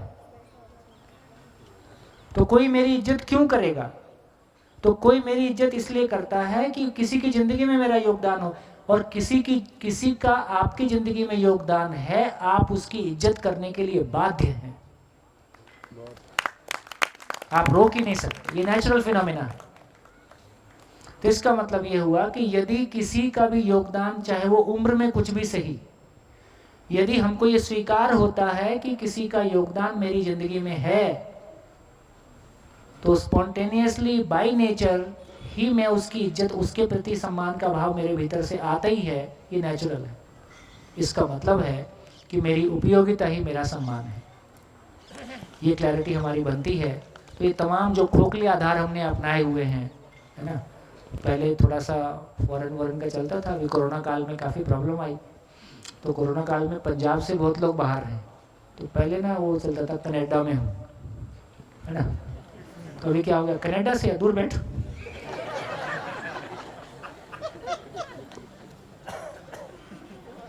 जितना फुग्गा फूला हुआ था सारा पंचर हो गया, तो पक्का कोरोना लेके आया होगा, दूर बैठ एकदम। और देखो कोरोना एशिया को ज़्यादा तंग नहीं कर रहा है, ज़्यादा अफ्रीका को भी बहुत तंग नहीं कर रहा है ना। तो शायद हमारी अब ये भी सवाल खड़ा होना चाहिए मेरे को लगता है इंटरनेशनली, कि हाइजीन भी कितना ज़रूरी है। हमने अपनी जीवन शैली इतनी ज़्यादा सोफिस्टिकेटेड कर ली कि हमारा इम्यूनिटी सिस्टम ही बैठ गया है ना। वो बस्तर वाले को, छत्तीसगढ़ वाले को, जो उसी झील में ना, उसी तालाब में पशु पानी पीता है, उसी में कपड़े धुलते हैं, उसमें वो पी भी लेता है, इसका इम्यूनिटी इतना जबरदस्त है, इसको कुछ नहीं हो सकता, उसको कुछ नहीं हो सकता। अभी आप में से कोई बोल रहा था कि ये पानी का वो है ना, आरओ का वाटर, हमारे पहले तो हमारे गले डाल डाल के आरओ का पानी पियो, आरओ का पानी पियो, हेमा मालिनी से आके सब नाच के जाते हैं। फिर दूसरा आ जाता है, बोलता है ये ठीक नहीं है, ये ठीक नहीं है। अरे यार क्या तमाशा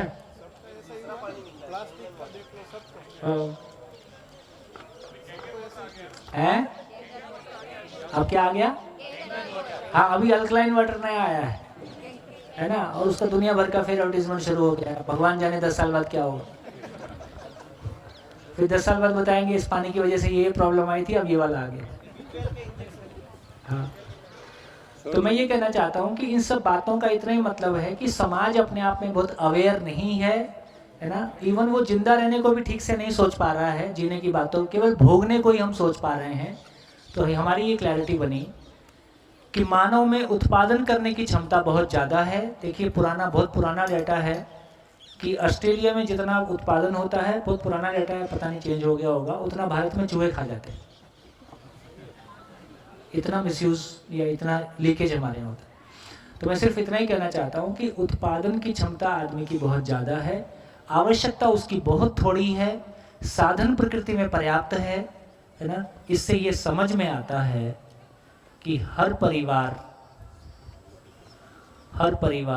समृद्धि पूर्वक जी सकता है। समृद्धि का मतलब है अभाव का अभाव, अभाव का मतलब कमी की कमी हो गई, कोई कमी ना रही, एबंडेंस का भाव आ गया, हर परिवार समृद्धि के भाव से जी सकता है। आवश्यकता से अधिक होने का भाव, आवश्यकता से अधिक होने का भाव।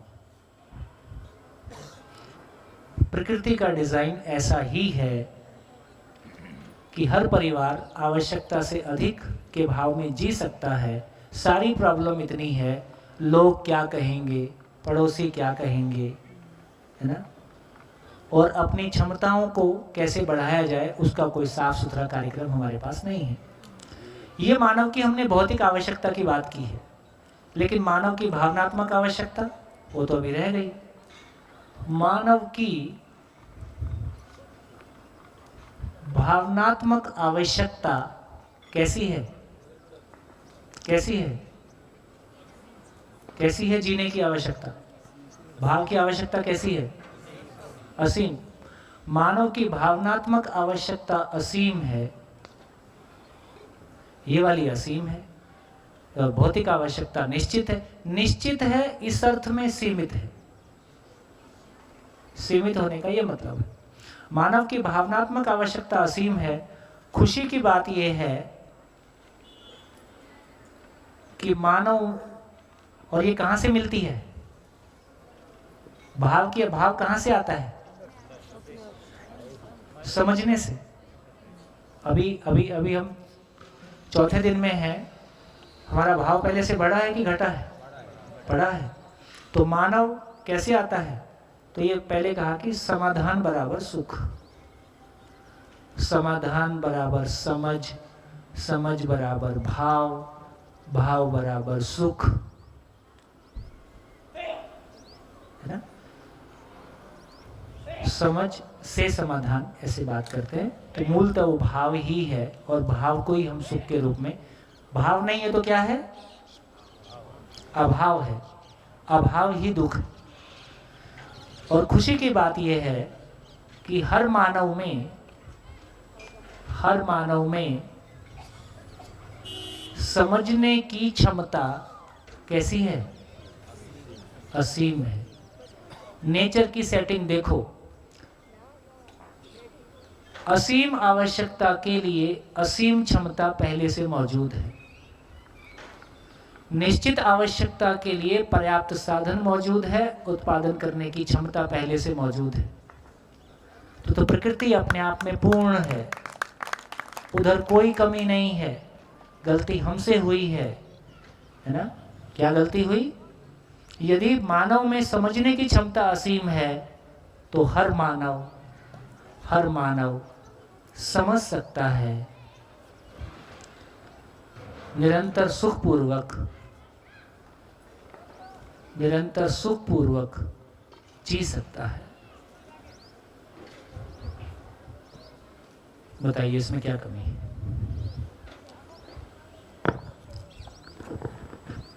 प्रकृति में क्या कमी है? सारी दुनिया को हम गलत अर्थशास्त्र पढ़ा रहे, सारी दुनिया को हम अभाव से ग्रस्त कर रहे, असुरक्षा से ग्रस्त कर रहे। तो क्या समझ में आया? फ्रायड को मानव समझ में आया कि नहीं आया? रॉबिन्सन को मानव समझ में आया कि नहीं आया?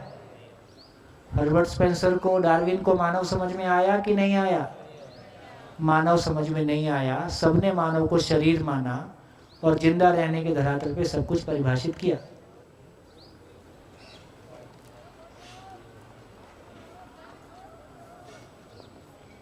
क्या गलती हो गई?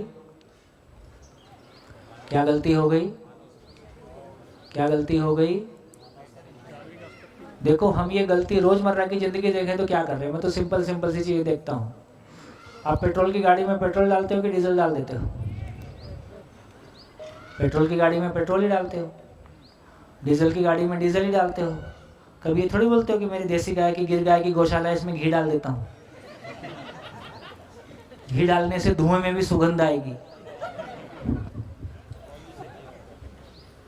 ऐसा नहीं करता हूँ। प्यास लगती है तो पानी पीता हूँ।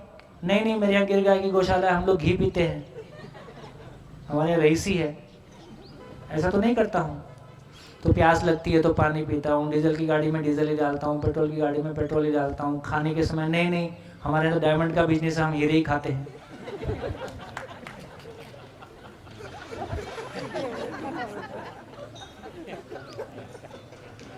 तुम लोग तो क्या है, सब्जी भाजी खाते, हम लोग डायमंड खाते। ये स्टेटस है, ऐसा तो नहीं करते हैं, है ना? लेकिन यहां तो हमने किया, जरूर तो सम्मान की थी तो क्या दिया? सामान दिया। जरूरत स्टेबल स्टेट ऑफ माइंड की थी, है ना, तो उसको एक सूट गिफ्ट कर दिया, कपड़ा दे दिया, है ना।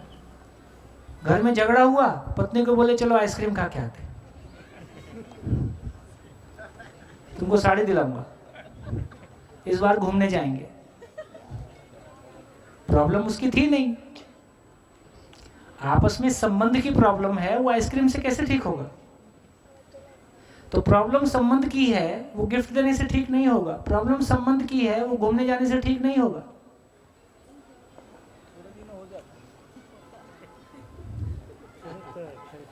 है? थोड़े दिन के लिए हो जाती है, वो बाद में इकट्ठा फूटती है। पहले ठीक कर लेते तो कम से कम पड़ोसी को पता नहीं चलता। कितने प्रतिशत ये लोग गलती कर रहे हैं? सामान से सम्मान की तलाश में कितने प्रतिशत लोग हैं? और सुविधा से सुख की तलाश में कितने प्रतिशत लोग हैं? बोलो, अपने आप को भी देख के गिन के बोल ही सकते हैं हम सभी। अब बताओ कितने लोग अकल से पैदल हैं?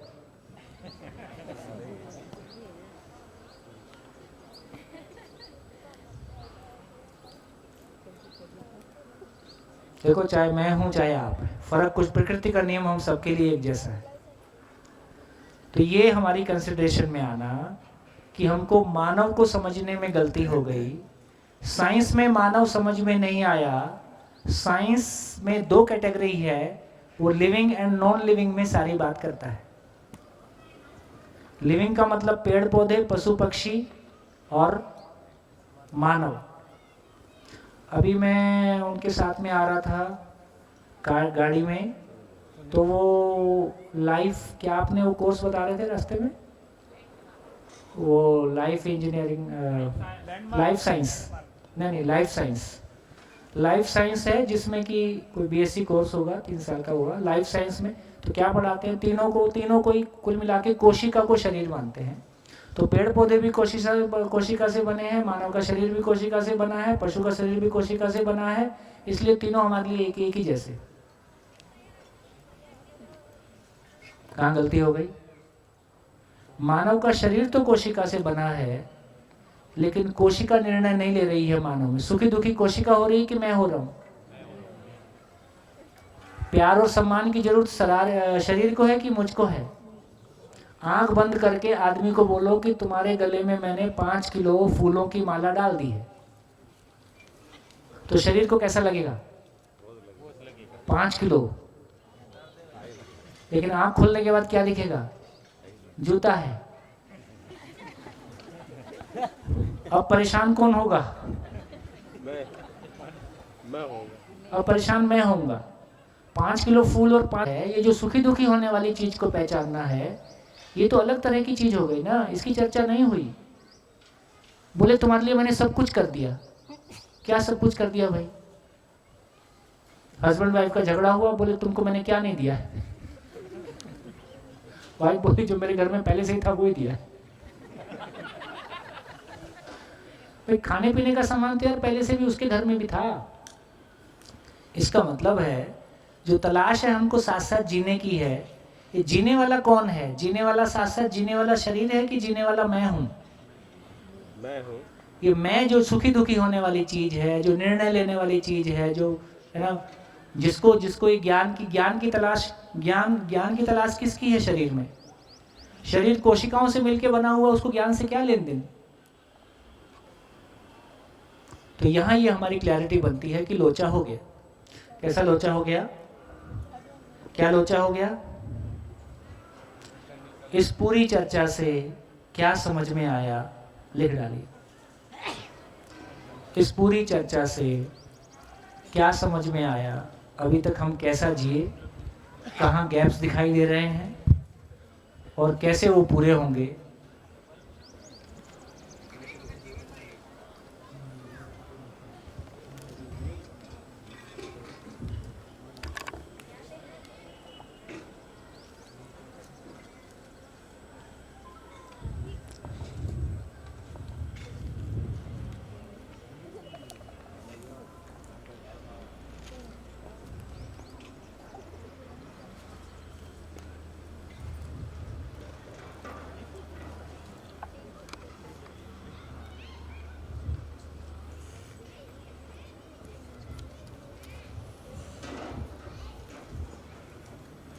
हाँ जी, लिख डालिए।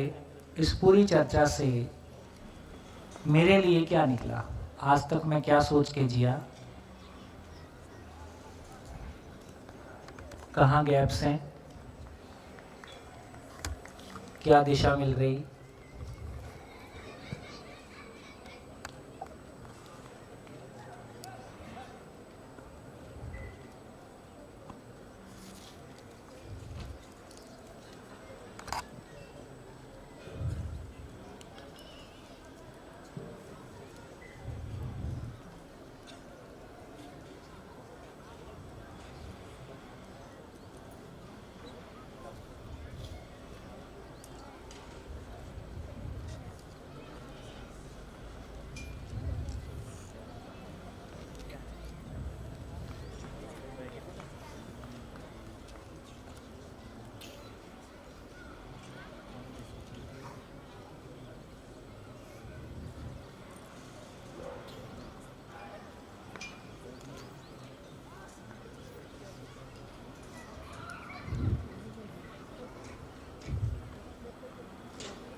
बढ़ता है, जितना अधूरापन अपने में नोटिस कर पाएंगे उतनी पीड़ा होगी पूर्णता के लिए, जितनी पीड़ा होगी उतना रास्ता खोजेंगे तो मिलेगा ही।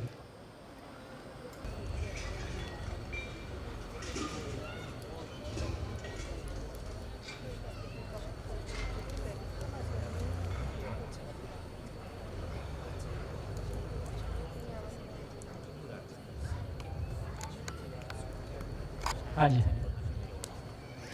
कितने लोग का हो गया, हाथ उठाएं। कितने लोग का हो गया, कितने लोग का नहीं हुआ, हाथ उठाएं। अभी और लिखना है।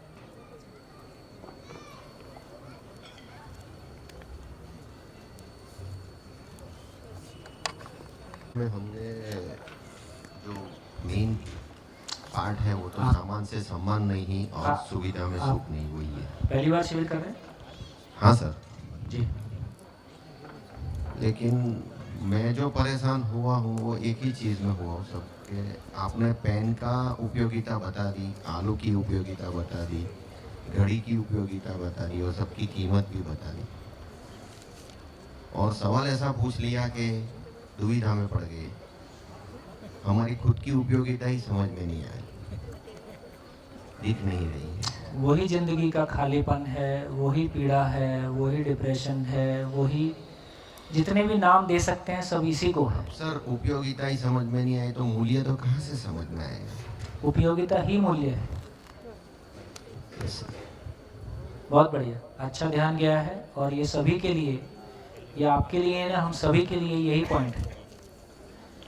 पूरी नेचर का डिज़ाइन ही ऐसा है कि हर चीज़ के होने का कोई अर्थ है, और मेरे होने का अर्थ मेरे को समझ में नहीं आ रहा है तो तृप्ति नहीं मिलेगी। ये हाय हाय जीवन में लगी रहेगी। कुछ भी कर डालें, कितनी जॉब बदल लें, कितनी शादियां कर लें, कितने देश बदल लें, कुछ भी कर डालें, इस क्वेश्चन से मुक्ति नहीं मिलेगी इसके आंसर के बिना। हाँ जी, नेक्स्ट। हेलो सर, तो अभी तक हमने बात किया है कि अभी तक जो हम करते हैं वो मेरे लिए उपयोगी है, या जो भी जो तृप्ति है, सुख है, वो मेरे शरीर के लिए। हाँ। तो अभी तक हम उस तरह पे आए, मेरे लिए कुछ और चाहिए। हाँ। तो ये यहाँ पर ये क्वेश्चन मेरा है कि ये मैं हम किसको बोल रहे हैं? ये मैं क्या है exactly? Is it a physical? पहले हाँ, वो तो ठीक है, फिजिकल नहीं है, केमिकल नहीं है, ठीक है, उसके बियॉन्ड कुछ है, उसकी चर्चा करेंगे, वहीं धीरे धीरे खिसक रहे हैं। लेकिन कम से कम ये पहचान ले कि कोई जगह है जो शरीर की हमारी कोई आवश्यकता शेष नहीं बची है, जो है रोज पूरी होती है, खाने की, पीने की, सोने की, एंजॉय करने की, घूमने फिरने। फिर भी क्यों खालीपन है? खालीपन कहाँ है? किडनी में है, लंग्स में है, खोपड़ी में है, कहीं तो होगा। पता तो चले किसका खालीपन है ये। तो कम से कम शरीर का भौतिक रासायनिक यदि कोई रियलिटी है तो उसकी आवश्यकता भी भौतिक रासायनिक से पूरी हो जा रही है। शरीर कोशिकाओं से मिलकर बना है, हम कोशिकाएं खाते हैं और कोशिकाएं मरती हैं, रोज नई कोशिकाएं बनती हैं। तो फिर ये जो खालीपन है ये किसका है? इसमें क्या डाल दें? रसगुल्ला डाल दें, रोटी डाल दें, क्या करें? खाफरा फाफरा कुछ तो काम आएगा। तो कोई खाली जगह है ये तो पता चले, फिर उसको देखेंगे क्या चीज है। पहले नोटिस तो कर पाए कि ये खालीपन नहीं भर रहा है। बढ़िया। हाँ जी, माइक।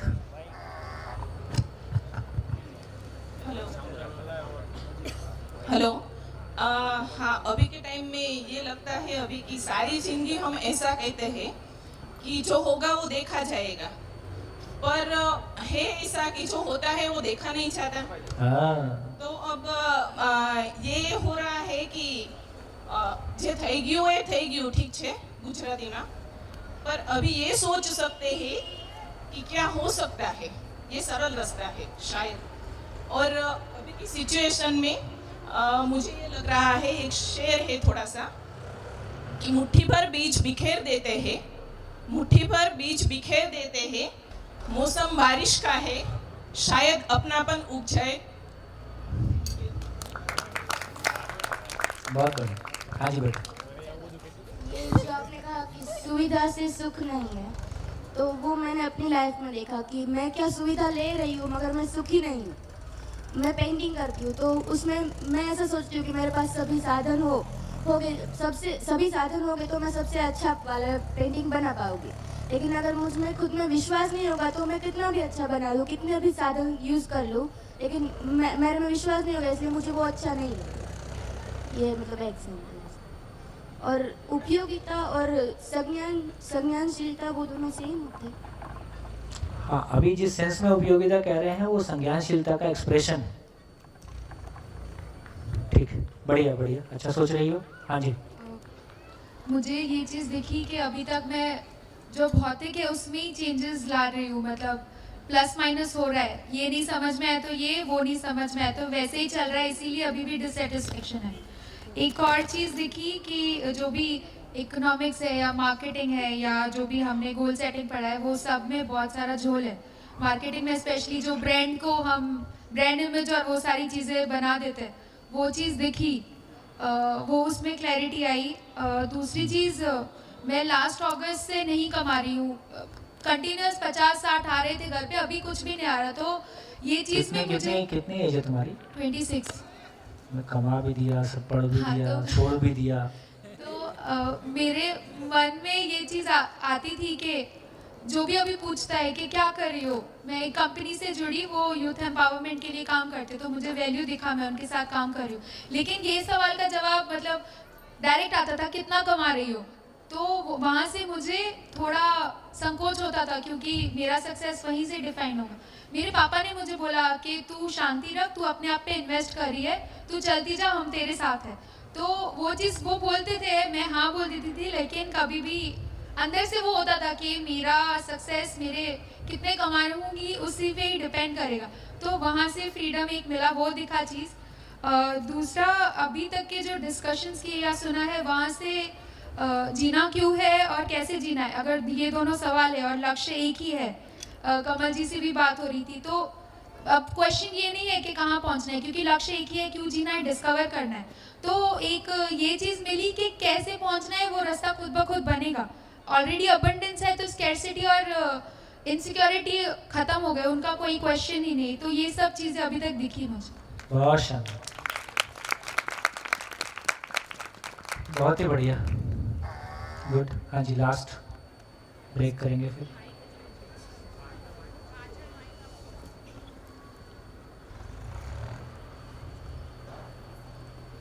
हाँ, आप वो आपको बोलते बोलते मेरे को याद आ रहा था, कोई मेरे से भी पूछता है कि क्या करते हो,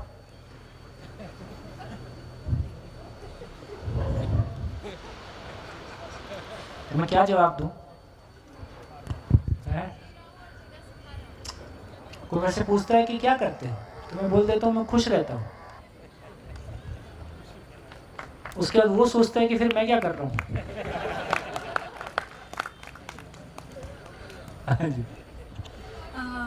बहुत सारा बोलना है, क्योंकि बहुत सारी चीज़ें, बहुत सारा बोलना है, बहुत सारी चीज़ें क्लियर हो रही है। लेकिन एक बात जो पहले मैं यहाँ पे बताना चाहती हूँ कि जैसे कि मैं क्या हूँ, मैं कौन हूँ, उसकी शायद से जर्नी मैंने जैसे बताया पहले कि जब मैंने कंसीव किया, जब मेरी बेटी आई धरातल, तब से ज़्यादा और क्वेश्चन आने लगे। तो अभी जब लास्ट में ये लॉकडाउन आया तो जैसे कि ऑनलाइन क्लासेस चली, तो फिर बेटी पहले तो बहुत अच्छे से अटेंड करती थी और हमेशा एक क्वेश्चन तो रहता ही था कि भाई ये स्कूल अच्छी है नहीं अच्छी है, क्या करे, हर every day every like whenever she gets back from the school। तो लेकिन अभी लास्ट 1 और 2 मंथ्स में हमने ऐसा कर दिया कि मैंने और मेरे हस्बैंड ने कि हम जो उसको जस्ट रिमाइंड करवाते थे कि तेरी क्लास है, कि फिर ऐसा यहाँ तक आ गया कि उसको अटेंड करना है तो वो अटेंड करे और ना करना है तो ना करे, ऐसा सोच के कि भाई उसको वो कभी ना कभी पढ़ ही लेगी।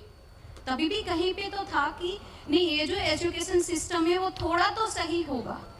लेकिन ये सारा जानने के बाद अभी भी मुझे वो थोड़ा उसको देख के, जब भी वो क्लास अटेंड नहीं करती थी तभी भी थोड़ा सा मुझे अंदर खिचपिच हो रही होती थी। अभी मेरे ख्याल से वो बिल्कुल नहीं होगी, क्योंकि आपने जिस तरह से बोला कि आजकल, क्योंकि मैंने MBA किया है और मैं भी जॉब करती थी, तो उसमें कहीं पे लगा कि जैसे कि आपके बेटे की शादी होगी तो फिर मोस्टली यही क्वेश्चन आता था कि ए पण जॉब करे छे। तो फिर क्या होने लगा कि ऐसे लगता है कि इम्पोर्टेंस मनी की तरफ ही जाता था। तो वो तो एक बात है, लेकिन दूसरी ये बात हुई कि मेरी जो उपयोगिता है, या तो मैं बोलूँ कि जो मैं बहुत अच्छे से कर सकती हूँ, क्योंकि वो मातृत्व का पार्ट मेरे पास है, मेरे हस्बैंड के पास नहीं है। तो मैं खाना ऐसे कैसे बोलूँ मैं कि मैं सी आई कैन कुक, वो अगर ऐसे मैं बोलूँ तो मुझे खाना बनाना है सिर्फ खिलाने के लिए, वो भावना से पहले होता था। अगर मैं मेरी उपयोगिता देखती तो वो भावना से आता था कि मैं उनका मेरे परिवार का शरीर बना रही हूँ। तो वो भावना कहीं से छूट गई। तो उसके कारण उपयोगिता वाला जो पार्ट है ना, कि जो हमको खालीपन दिखाता है, वो ज़्यादा हो गया जी। तो ये उपलब्धि है कि वो दिखता है कि अभी ये क्लियर है। बहुत बढ़िया, बहुत बढ़िया। ठीक है, बहुत सारा कुछ हम सोच रहे हैं, उस पर भी एक दिशा हमको आगे मिल ही रही है कि आगे और क्या करें। हाँ जी, चलिए ब्रेक करें। खूब बढ़िया, धन्यवाद, नमस्कार। फिर मिलेंगे और लौट के उपयोगिता ढूंढेंगे। Thank you, thank you.